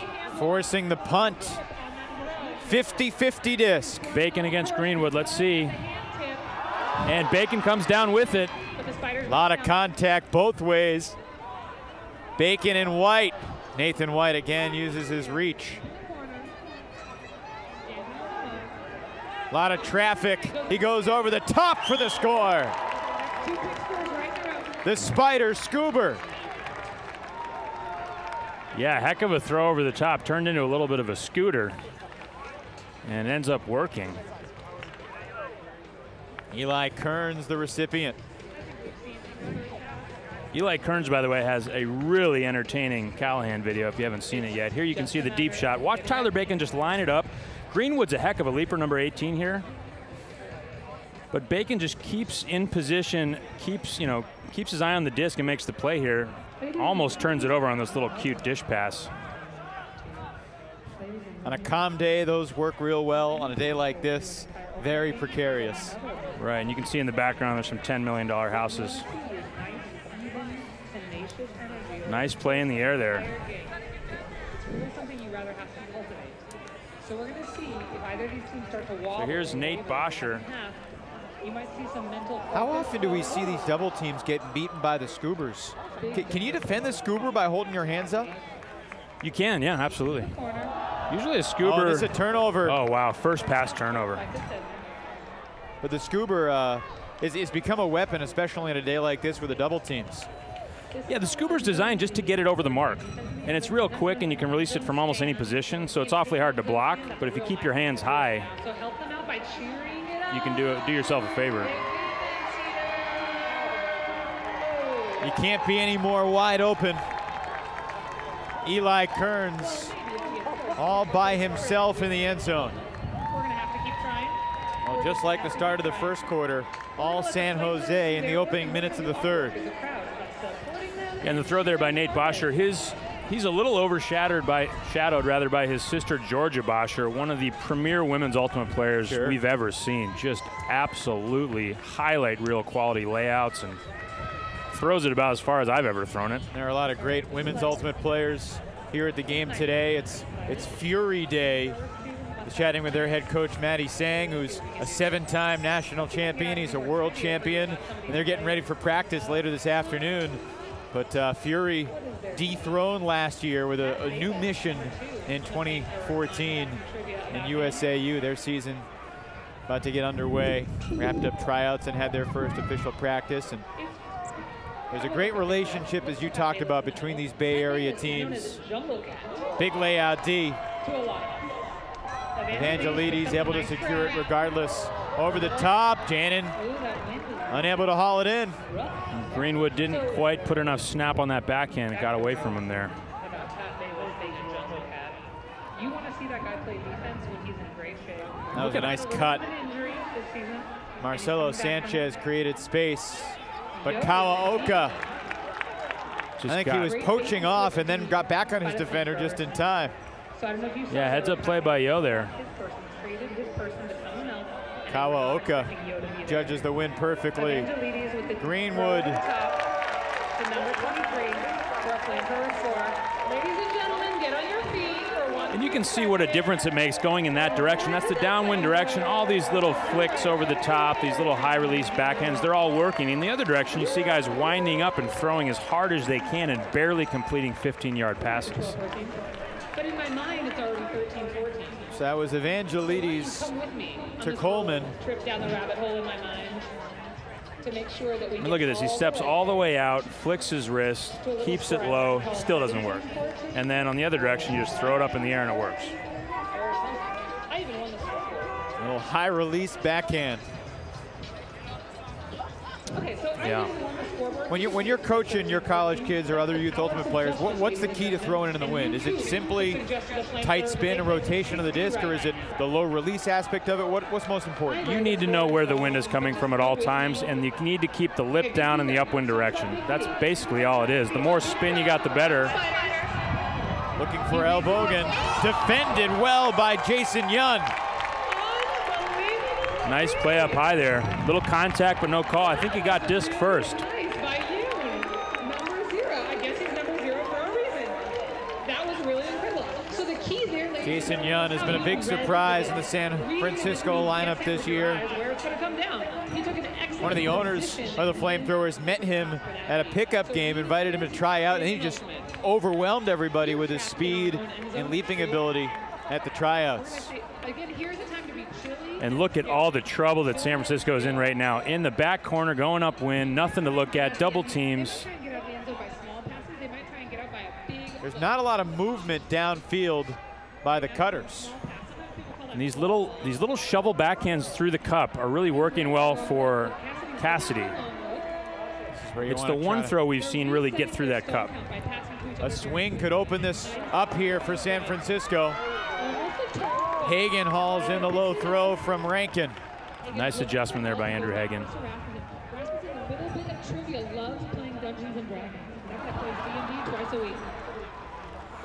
Liz Penny, one of the Fury standouts, doing some PA announcing right now, breaking down these throws. There's that little shovel backhand again.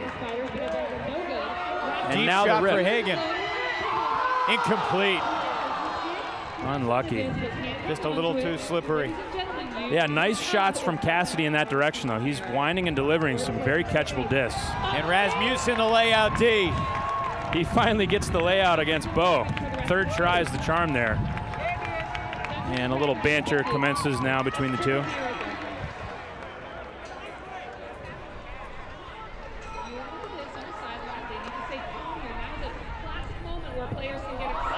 Oh, incomplete. Chuck Cow.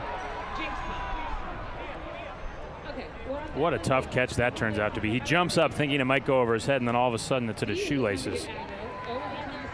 Kevin Smith lets one fly. Some contact appeared to be incidental between Hagen and Kittredge. Hagen always smiling, so you never know if he just got you or if he's really your friend. But in any event, turnover. Cassidy back on the goal line. Rasmussen, a nice scuba to Rankin. Lets it fly again. Wow, big rip from Rankin. Look at that throw. Brandon Fine. Create space to Yun. This would be a tremendous upwind score for the FlameThrowers. Rasmussen ahead of Kittredge and into the end zone. Wow, all set up by a big backhand rip from Fine. Just crushed that backhand.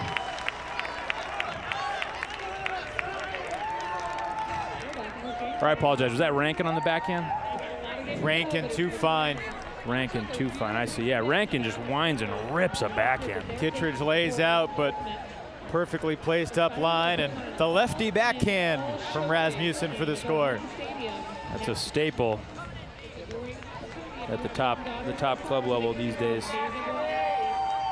If I'm San Jose, I take note of the fact that Rankin's got that kind of range going upwind, and I put a flat mark on him every time he touches it now. That was a backbreaker. Nobody even cut, and he just ripped it so far that it was virtually a goal. You think about how that point began with San Francisco in the back corner of its own end zone.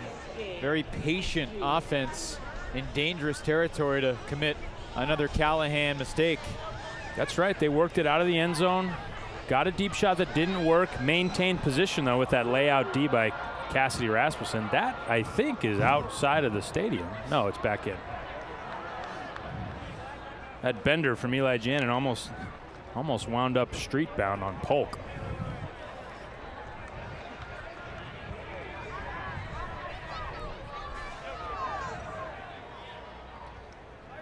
Midway through this third quarter of action here in San Francisco.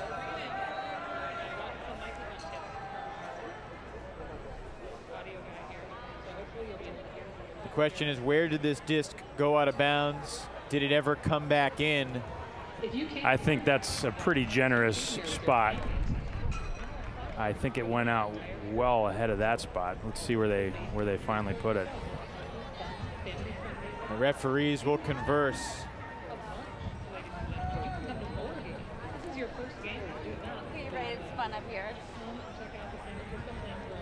These two teams will meet again in 3 weeks in San Jose, and then one more time in early July. And it's quite possible that these two teams will not lose to anybody else in the division. So these games matter quite a bit. Currently San Jose undefeated at 6-0. San Francisco undefeated except for the game against San Jose. They're 5-1. Amazingly, in the 5 games for each of these teams since the meeting back on April 12th, they're each 5-0, defeating the same exact teams, and the point differential nearly identical. Kittredge flicks to the end zone, and great acrobatic maneuvering from Marcelo Sanchez to haul that one in. That is a heck of a catch from Sanchez. Falling backwards, has to just stab forward with his right hand and makes the catch. You can see Bo's going upwind here, so he's just going to put everything he's got on this flick and just jam it as far as he can. Marcelo has to just reverse direction and reach backwards. That is a virtually impossible catch. Remarkable concentration by Sanchez. Really incredible. Wow, that is so difficult to do. Sanchez played collegiately at LPC Las Positas. Key member of Revolver as well.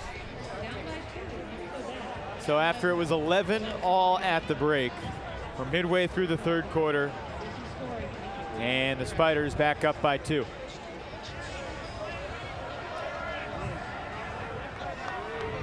Boscher with a pull.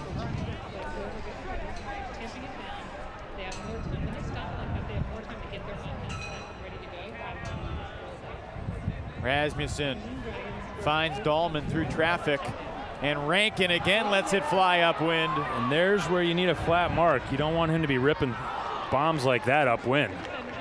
Well played, however, in the back. That disc died before it could get to the intended target. Fine. Gibson taps it in to Joy. That's a great matchup there. Sam Canner shutting down Ashland Joy on the dumps. Both of them very much in their element. Ashland Joy, I think, was fouled on the throw.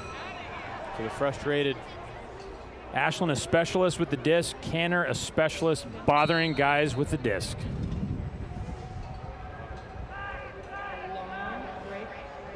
All the way across field. Bosher back to Gibson, he resets. Wow, heck of a throw. Short calm backhand into the wind, with the wind I should say. Spiders are trying to work it up the middle. Well, Kurt Gibson, as versatile a player there is in the sport. Tremendous deep threat, also tremendous handler, hucker, cutter. And he catches the goal. He's a tremendous dancer too, in case you didn't know. That guy's hips don't lie. What kind of dancing are we talking about?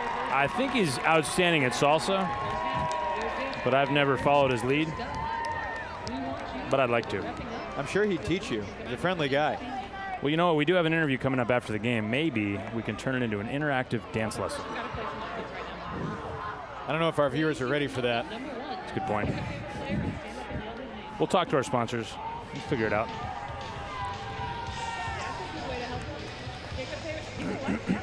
So joy to Gibson in the end zone for San Jose. Kurt Gibson, in his early 20s, diagnosed with stage 3 colon cancer. Underwent surgery and a dozen rounds of chemotherapy when he was living in Dallas. And about a year after that, he returned to his elite level form, winning a world championship.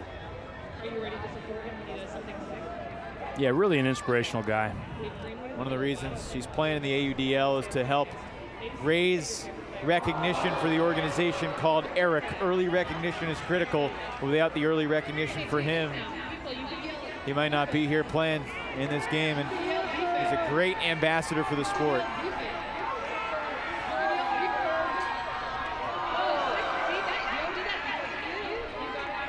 Nice mark there. The double team prevented him from letting the huck go that he wanted. Tyler Bacon thinking about it. The timing of double teams is what makes them effective, because a double team in itself may not always be the best choice. Leaves you short-handed down the field. Yeah, that's right. Whereas normally you might flash the lane, in the AUDL you flash and stay. You just close all the way in, and it really can cause trouble. Double team is like a good strike call, but without sacrificing the other side. Wow, that's a nice throw from Natali. Real nice throw. Elbogen, the big layout. It wasn't intended for him, but Mark Elbogen takes care of business himself in the back of the end zone. He read that all the way. I got a chance to talk to Andrew Zill at half, the coach of the San Jose Spiders. He said Natali really has just a compact flick windup there, and he's able to drive the disc upwind, whereas a lot of guys have more of a windup and the wind can disturb it. He kind of just sets it back, drives it through, and you could see he had no problem throwing that. This disc hung up there for a while on a breezy day by the bay. Just puts it on a shelf. Well done.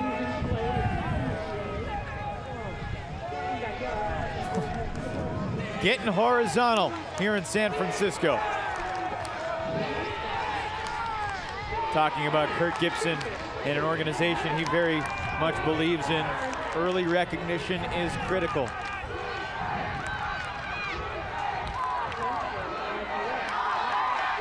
Kurt Gibson used to say that when one door closes, another one usually opens up. Very bipartisan crowd here. On the offbeats, they're chanting defense, offense. Sam Canner throws out to space. Jason Young over Bosher. Deep shot, looking for Canner. Wow, Eli Kearns over the top. Sam Canner calling for a foul. Looks like he's going to get it. Ashland giving him his opinion. Canner on the goal line to Dahlman.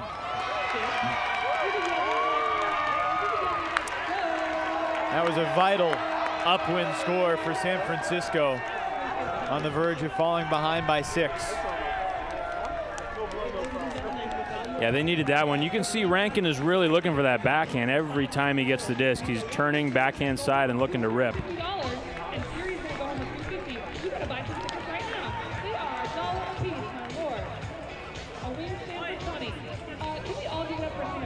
It's a big day of AUDL action. There was one game last night. See the D in the end zone, but a foul called. Last night, Indianapolis won at Cincinnati. The Alley Cats hosting Detroit later tonight. Could be a 2-win weekend for them after just a heart-stopping weekend last week. A 1-point double overtime loss in Chicago, and the very next day coming from behind to beat Minnesota by 1. Yeah, Indianapolis plays with so much heart. Real tough out for any team that's going to play them. I think they're one of my favorite teams to watch. A lot of guys who aren't necessarily as household names. What a D. Wow. San Francisco keeping its hopes alive with defense.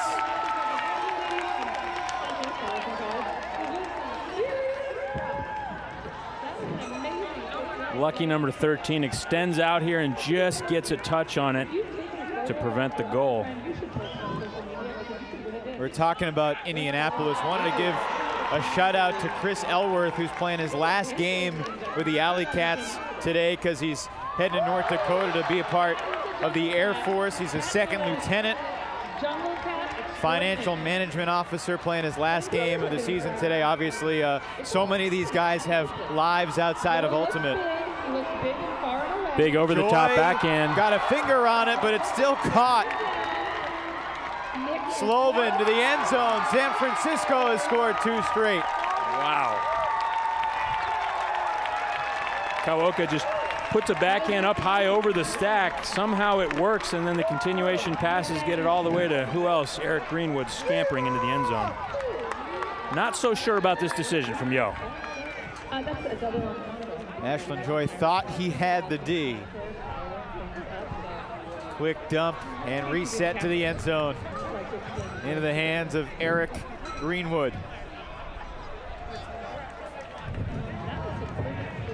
Eric Greenwood, excuse me, an Oregon product, used to play deep in the zone. He's got that kind of leaping ability, even though he's only probably 5'6", 5'7". Listed at 5'6", 150, originally from New Hampshire. Played for Ego. A lot of these guys coming from some of the top college programs that will be competing in Cincinnati next week at College Nationals.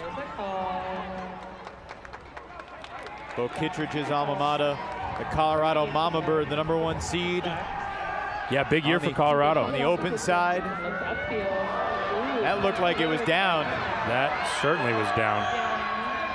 Oh, and they're playing it. I'm not sure what the problem is. Looks like both players acknowledge the disc was down.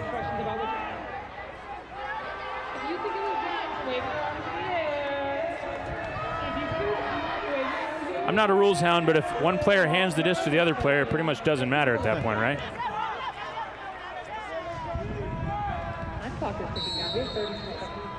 Rasmussen picks up. Nice catch by Hagen. Chang with a layout D. Back to Cassidy. A low bullet flick, and what a catch made by Canner. That's a tough catch. Canner battling through the contact, and Rasmussen could not hang on, but a pushing foul on the throw. FlameThrowers keep the disc, and they'll be right on the 20-yard line, 10 yards away from the front of the end zone. That's interesting. Canner was lobbying for a foul on his pivot. They end up calling it.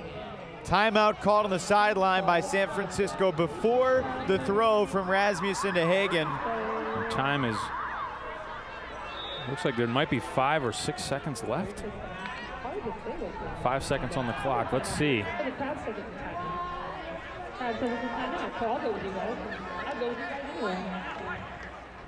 So timeout called by the FlameThrowers.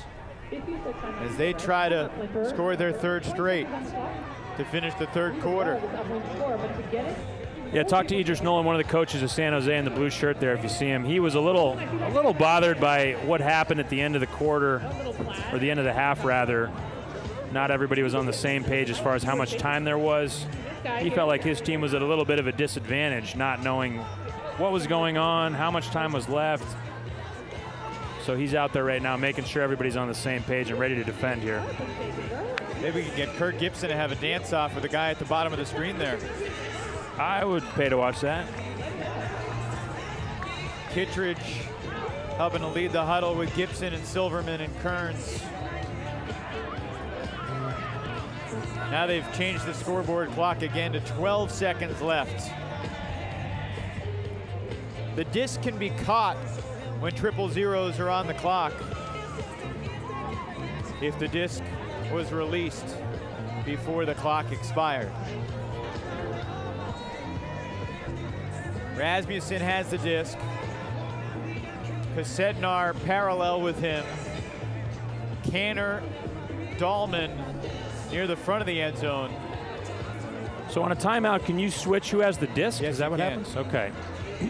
Hagan, Leahy, and Fine, the flamethrowers at the very back of the end zone. Looks like right now they're just trying to clear out.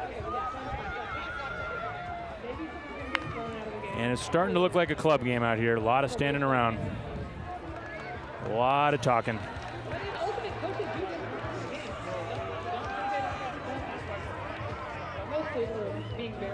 There's a pretty heated discussion going on off to our right between the officials, San Jose's Kevin Smith, San Francisco coaching staff. Might be a battle over how much time is left. I think somebody needs to escort the gentleman in yellow off the sideline. Nothing against him. But the referees need to make a decision here.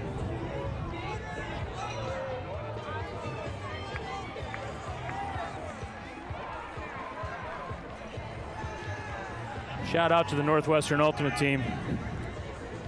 They're licking their wounds after a tough regionals loss, watching the broadcast. No, you're proud of them probably about half as much as they're proud of you for being the voice of the AUDL. I hope I'm more proud of them than they are of me. I stand around and talk.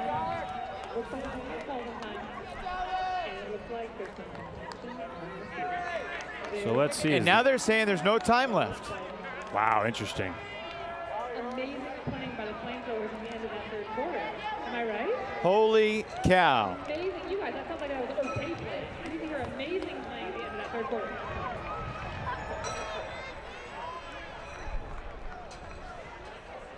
The referees still trying to sort things out. There are no longer 12 seconds in the clock. There are 12 minutes on the clock because the third quarter is over.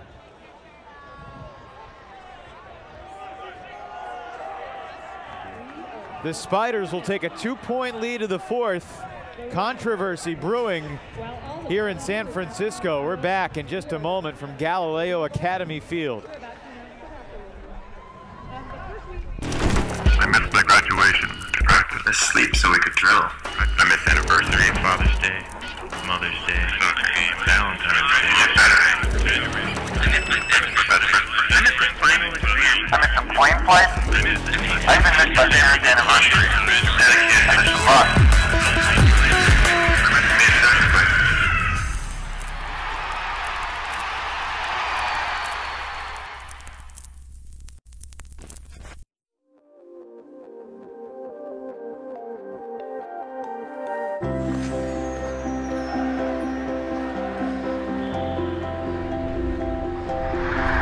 He's coming down the ice.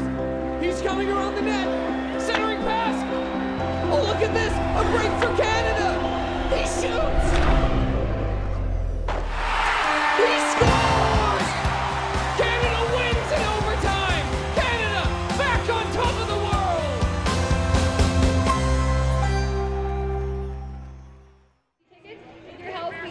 Well, bizarre conclusion to the third quarter, to say the least. We'll take a look at some of the highlights, but perhaps the low light of that third quarter, the confusion at the end. Everybody was baffled by what happened as San Francisco denied a chance to attack the end zone one last time to get within one.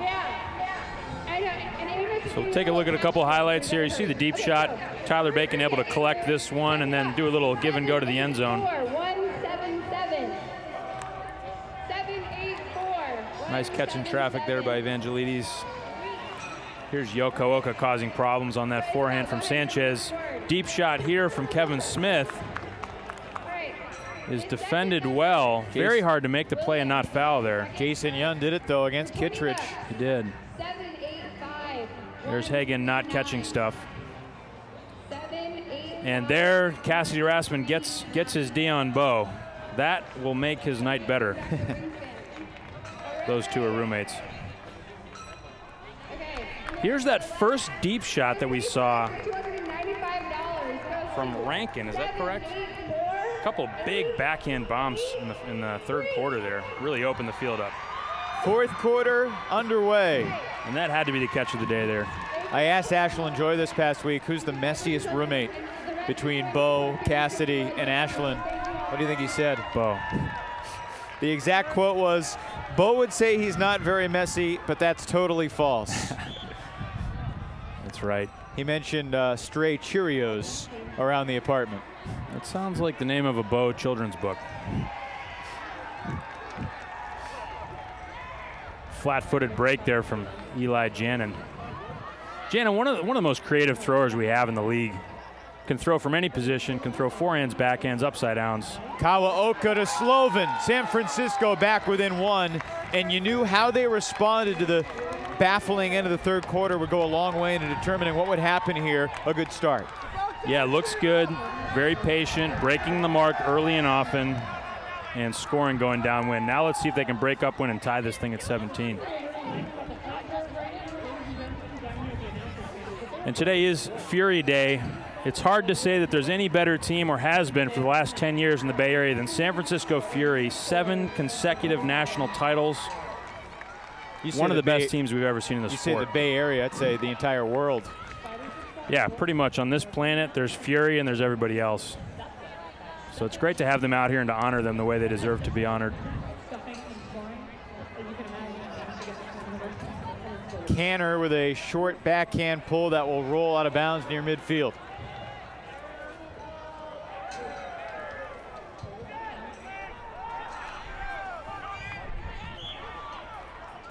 And foul by Bayless on the mark.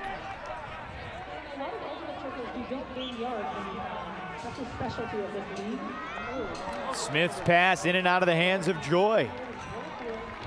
Ashlyn was not happy with the game he played against Vancouver last week, even though San Jose won by 6 and it was the highest scoring game ever in the league. Joy said it was the worst game he ever played. He had way too many turnovers. He was just frustrated at their effort overall. He does have quite a few turnovers. Got a chance to look at the team stats, and he and Kevin Smith. Deep shot here. Hagen hauls it in, and we're tied at 17. Well played by Hagen. He almost waited a little too long there, but maintains position and makes the catch. I believe the two team leads in turnovers on San Jose are Kevin Smith and Ashlyn Joy, which makes sense because they're the two guys taking the big risky deep shots. But if you've watched Ashlyn play over the years, he's remarkably high percentage. Nice read by Hagen. A guy who was not active when these two teams met back in April. He missed the first 2 games with an injury. He's brought a fiery presence to every game since.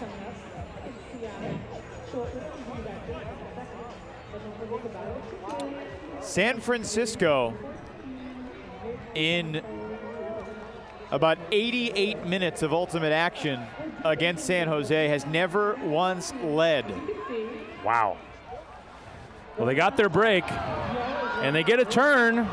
They got a chance to take the lead here. Traveling violation called on Kawaoka. That's a turnover. That's a yardage penalty. Now, why would that be a yardage penalty? Is it because he picked the disc up in the wrong spot? Might be. Normally on a throw, if you travel, it's a turn. So it must be that he just tapped the disc into the wrong place. Whistle before that hammer.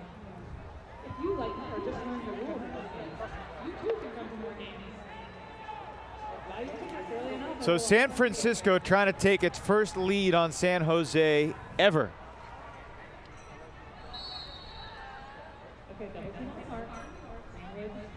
Greenwood gets it over to Cal. Pivots into contact. And he's called for an offensive foul, so he'll give up 10 yards. Wow, surprised at that call. Might be the right call, but you don't see that too often. Greenwood looks over the top. And over Kurt Gibson. The deep shot to the end zone for the FlameThrowers connects. Hauled in by Jake Coleman. I don't know how Kurt didn't come up with his D. It looked like he was right there. It looked like he had it timed. He was jogging it in. He slowed down, started to gather himself, just didn't get much of a jump on it. I'm not sure what happened. I guess he just misread it. Stayed away from contact and a little jump shot celebration for Jake Coleman. You can see Greenwood throwing downwind, flattens it out, lets it just drop in. I think he lost it in the sun. The sun is right about where that disc was. I don't think he knew where it was. San Jose has led by as many as 5. San Francisco now with its first lead. Gibson playing consecutive points. Hits Joy. Over to Bo Kittredge. Kevin Smith was looking for Gibson. He turned around. Contact down the field, and it will stay San Jose's disc. Interesting. Looked like Gibson turned away, wasn't even going for the disc. If San Jose maintains possession, that's an awfully lucky break.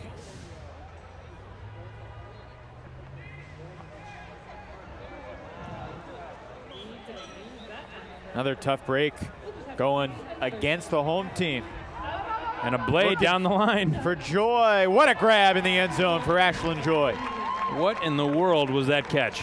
Jumps up, hangs for a minute, and then trailing edge with the wrong hand.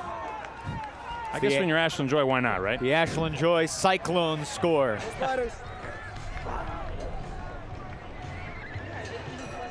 Little flip over the top.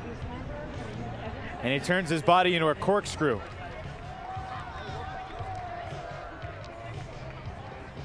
I've never seen anybody who plays the way Ashland plays. So fluid, so intuitive. Able to make these split-second adjustments like that, for example. Sees the disc leave the hand of his thrower and just reverses direction, hangs in the air. Joy and Kittredge joined Revolver around the same time, 2009. Played that first year, earned a bid to Worlds, and it was a wake-up call the next year. Ashland admits that he probably didn't work hard enough, and he was essentially cut by Revolver. Was allowed to go with the team to Worlds because he helped earn that bid and sort of figured out how he needed to improve his work ethic, and since then he's improved to become one of the best players in the country. Certainly. Able to be a part of the World Games team that won a gold medal in Colombia last year. He said it helped that his former teammate and coach, Dutchy Alex Gesquier, was a part of that coaching staff along with Matty Sang. Knew what he would bring to the table. Dutchy's now coaching DC Breeze. A team with just one loss in the East Division. Yeah, I remember seeing Ashland playing for UC Davis. We played him at a local tournament here when I was on Revolver. And he was very impressive in college. You could see right away that this guy had some crazy talent. So Jannon with a drop. Gibson picks up. And a blade was defended. A bullet knocked down by Kasednar. Yeah, you may be wondering why he threw that so low, and it's because if you move that up, 1 degree in angle, it goes about 15 yards shorter. Yeah, the wind about 6 feet off the ground, 10 feet off the ground, and 15 feet off the ground is so different here at the Swirly Stadium.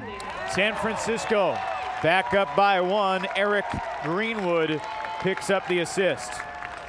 Greenwood's really coming on here in the second half. He's one of those guys, he's just a freak athlete. Like we said, he's 5'7", and he's playing deep in his zone in college. This guy's also a very gifted climber, incredible biker. He's one of those guys that you see him riding up a hill at full speed, and you wonder what's going on right now. He just doesn't tire. I think he's one of those guys that gets stronger as the game goes on. The rest of us are mortal.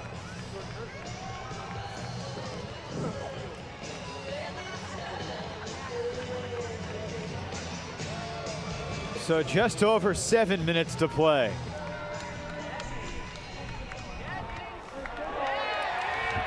Thompson couldn't stop that disc, and this creates a precarious situation.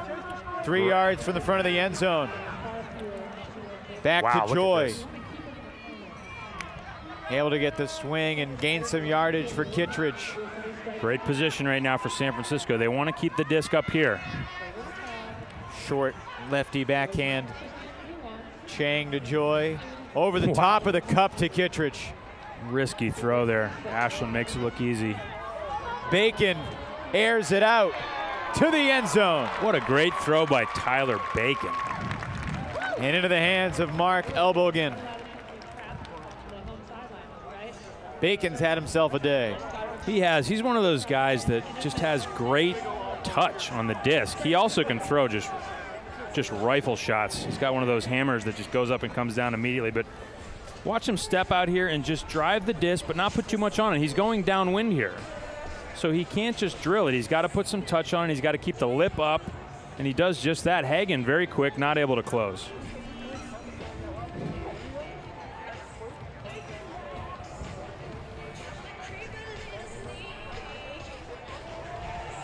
$19 all. 6 and change to go. Could we see overtime for the second straight week?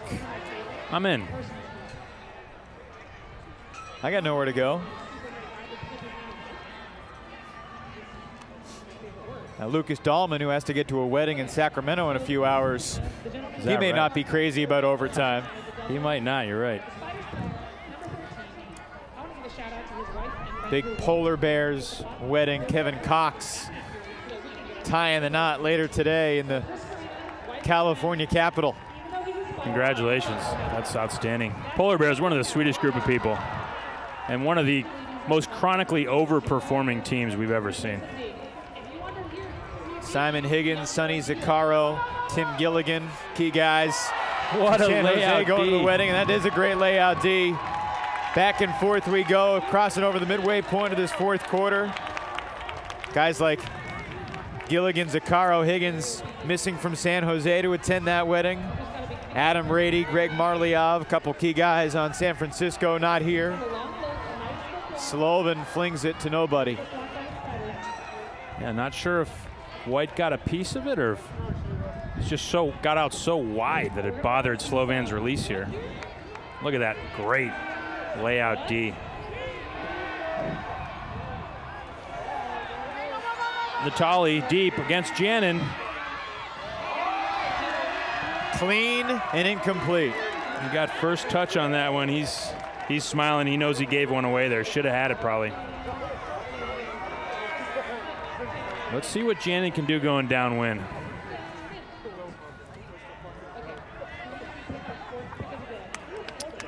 Kawaoka to Slovin.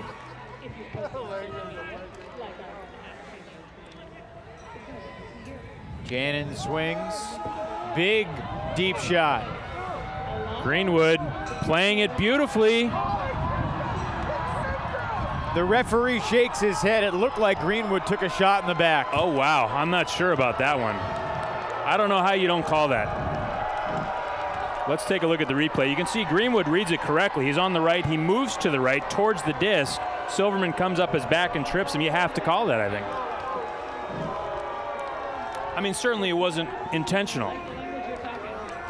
There's one school of thinking that may have been incidental contact. Did their legs just get tangled, or did Silverman get him with a forearm in the back? It just looked like their feet got tangled up. We'll take a break. winding things down, under 4.5 to play, tie game.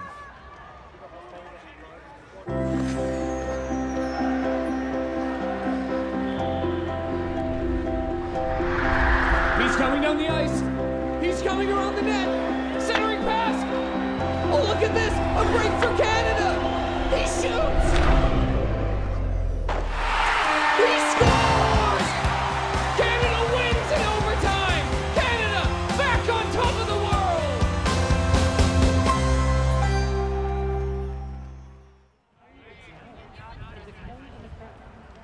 Back live at Galileo Academy Field.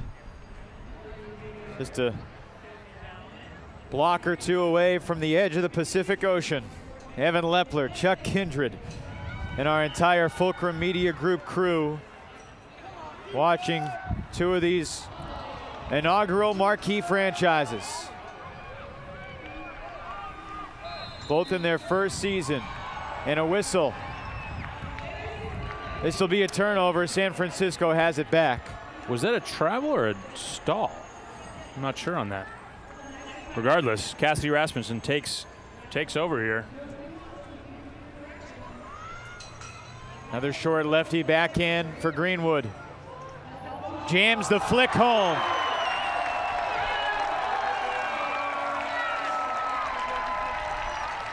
Cute little flick from Eric Greenwood.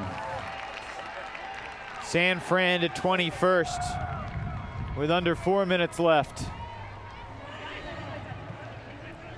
You think the Toronto Rush guys are hanging out with some champagne right now, hoping that they can be the last remaining undefeated team in the AUDL? I think they probably are, but I'm not sure they want a piece of either of these teams.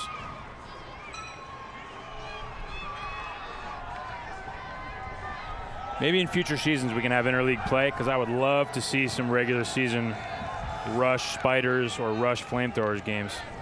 Look at that, just finds the lane. Kind of throws off balance too. Well, the way the playoff format works in 2014, 3 teams make the playoffs from the East Division and the Midwest Division. Only 2 make the playoffs from the West. And it creates a quarterfinal matchup. Number 1 seed hosting the number 2 seed in the West for a right to attend the semifinal weekend in Toronto in late July. In the other divisions, it's the 3 seed at the 1 seed. And the only crossover is the 2 versus the 2, the East versus the Midwest. That could be a fascinating game, but we're getting way ahead of ourselves.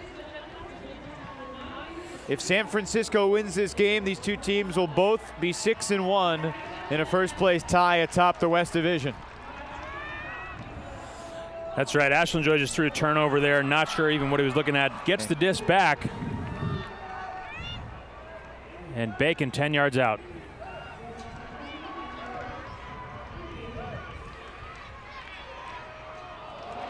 Incomplete.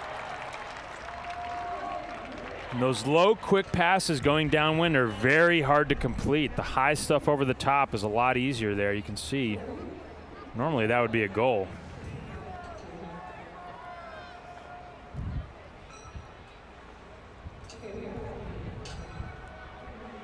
In case you weren't with us last week in Chicago, the Wildfire. Oh, that's a terrible drop near the end zone.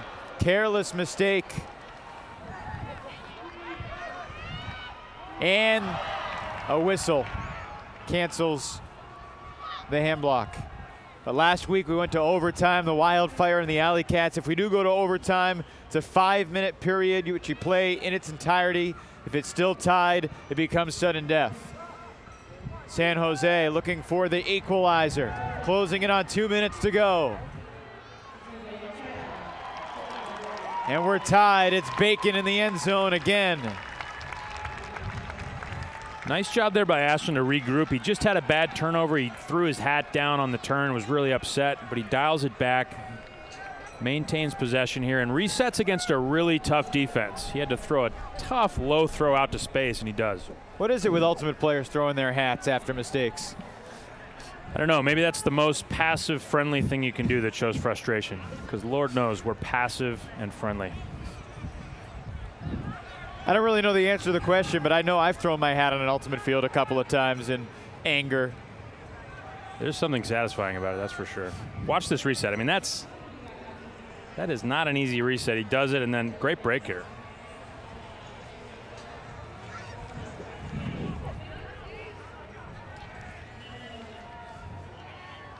Two minutes left.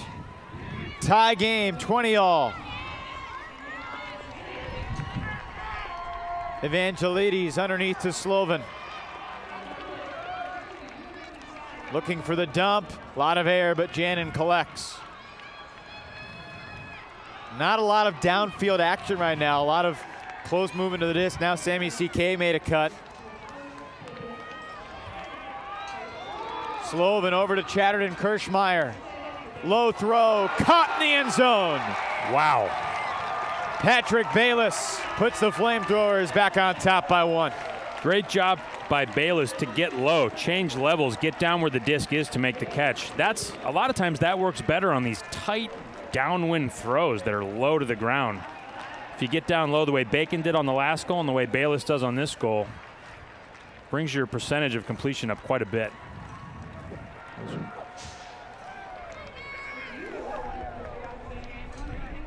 Watch how low and tight this is. You see he goes down and gets it.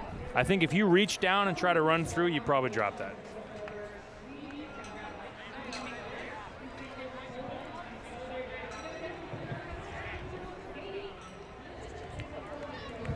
(21-20). San Francisco by 1. Thompson will scoop it up on the sideline. Woo, that was close. Joy ahead for Elbogen. We haven't seen a Kittredge deep shot all game. And in fact, Kittredge is not even on the field this point for San Jose.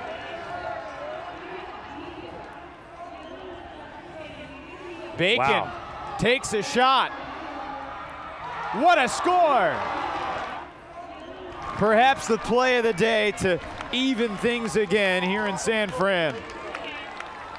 Perfectly placed flick huck to the back corner. And Tyler Bacon continues to impress with these soft throws downwind out to space, and watch the full extension layout grab. Nice pursuit there by the defender, but that was too good. Mark Elbogen, the layout score with very little space to spare. Timeout on the field. 21-all, less than a minute to go. I missed my graduation, practice, asleep so we could drill. I missed anniversary, Father's Day, Mother's Day, Valentine's Day, I missed my final exam. I missed some flame play. I even missed my parents' anniversary. I missed a lot.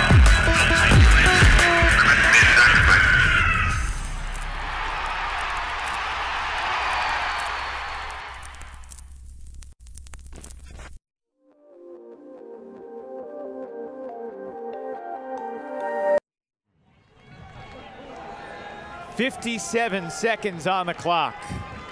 San Francisco ready to receive with Chatterton, Kirschmeyer, Evangelides, Rasmussen, Rankin, Kasednar, Janin, and Canner. Kittredge back on for San Jose, part of the D-line.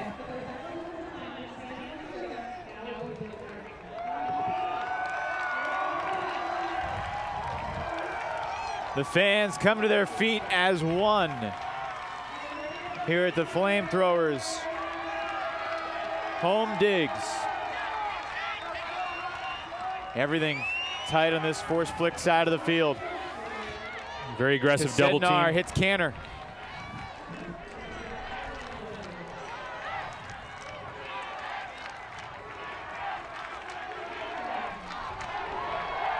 Rankin. He could have gone to his college graduation today. Instead, he's here playing crunch time in the AUDL and takes in the score to put his team on top. 30 seconds left. San Francisco, a defensive stop away from a win over their rivals from San Jose. What do you think about that offensive flow? 30 seconds of offense and a score. Yeah, gritty play here. Way to keep possession of the disc. Some tough wind to be throwing in these tight little resets. Somehow they maintain possession and throw a little lefty backhand out to space for the goal. Rankin milked it perfectly. He did. Big emphatic spike there from Rankin. He's ready to win. Kearns, Kittredge, Gibson, Joy, Elbogen, Smith, and I believe that's Nathan White.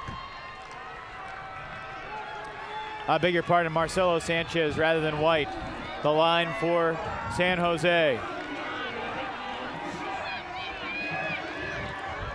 The final seconds for the Spiders.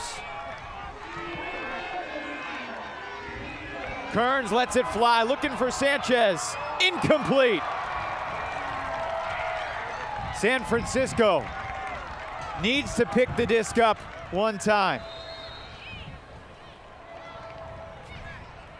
You heard a whistle, the clock's still rolling. They're gonna add a few seconds back on the clock here.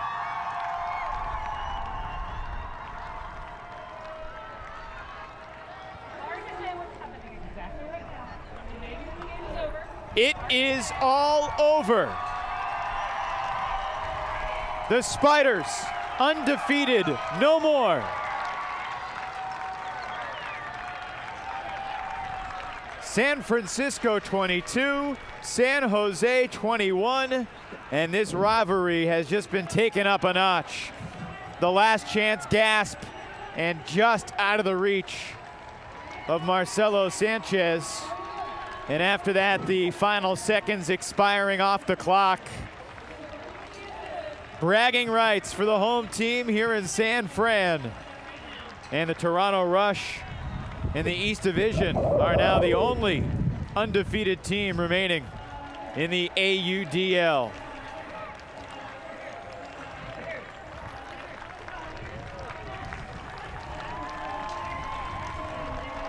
The Spiders giving appreciation to their fans that made the trip. The FlameThrowers remain perfect here at home.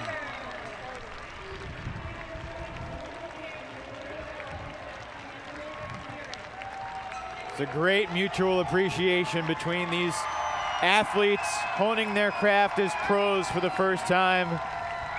Great ambassadors for the sport, and this local Bay Area region that loves to see the sport of ultimate ascend to this level. 22-21, you couldn't have asked for a better game. The Spiders had a 5-point first quarter lead. We were tied 11-all at the half. And despite some controversy at the end of the third quarter, San Francisco overcomes the third quarter deficit.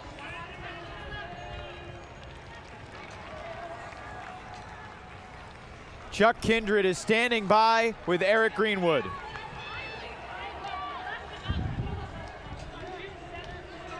I don't have any questions. So I'm here on the sideline with Eric Greenwood. Eric, you had a tremendous second half, and you guys got your first win here against the San Jose Spiders. How does it feel? Feels great. We wanted to, really win this one for the home crowd. That's good. Yeah, it sounds like you have a pretty good turnout. I know Fury, the women's team, is out today. How important is it for you to have support from the women's team here? It's really big. I know it's great. It's good to have them out here. They're supporting us, and crowd's good. So we were talking a little bit about you in college being deep in the zone, going up against the Giants. Do you feel like that might be your role here on San Francisco? No, we got a lot of tall guys that can take care of that. So I'll sit on the sideline for the tall blind points. That's very nice of you. Do you think that? Well, actually, what we were wondering is how difficult is it to throw downwind on the field? We saw a lot of guys struggling to throw upwind. Then in the second half, we saw a lot of people having terrible incompletions going downwind. What's the trick? You seem to do it pretty well. Well, the wind pushes the disc down, so it's important to get it up there a bit so that it has time to fly wherever you're trying to get it to go. And who do you think your MVP is, San Jose Spiders today? Who do you think had the best game for them? For the Spiders? Great question. I think Mark Elbogen played great. He had some really big catches in the end zone. He cleaned up some some swilly stuff, and I think he played great. So I give it to him. Did have a very good game. How about some predictions for this season? It sounds like this is going to be a pretty good rivalry. You have a couple more games during the regular season and probably the showdown. How do you think it's going to go this year? FlameThrowers all the way. Well, you heard it here first. Eric Greenwood, great game. Thanks for your time, and good luck the rest of the season. Thanks, Chuck. Chuck, Eric, thank you so much. Bold predictions from the FlameThrowers, but a bold fourth quarter performance from San Francisco as the FlameThrowers come from behind, erase a 5-point deficit from early in the game, and win this one by the slimmest of margins. Back-to-back weeks, the AUDL on ESPN has brought us instant ultimate classics. Last week, Chicago over Indy by 1, and today, the FlameThrowers do just enough to beat their rivals here at home. For our entire Fulcrum Media Group team, and on behalf of Josh and Luke and Roberto and Kelly and Tim, my broadcast partner Chuck Kindred, Evan Lepler saying so long. Bo Kittredge was tall, but the FlameThrowers stand tallest today here in San Francisco. Final score, FlameThrowers 22 and the Spiders 21.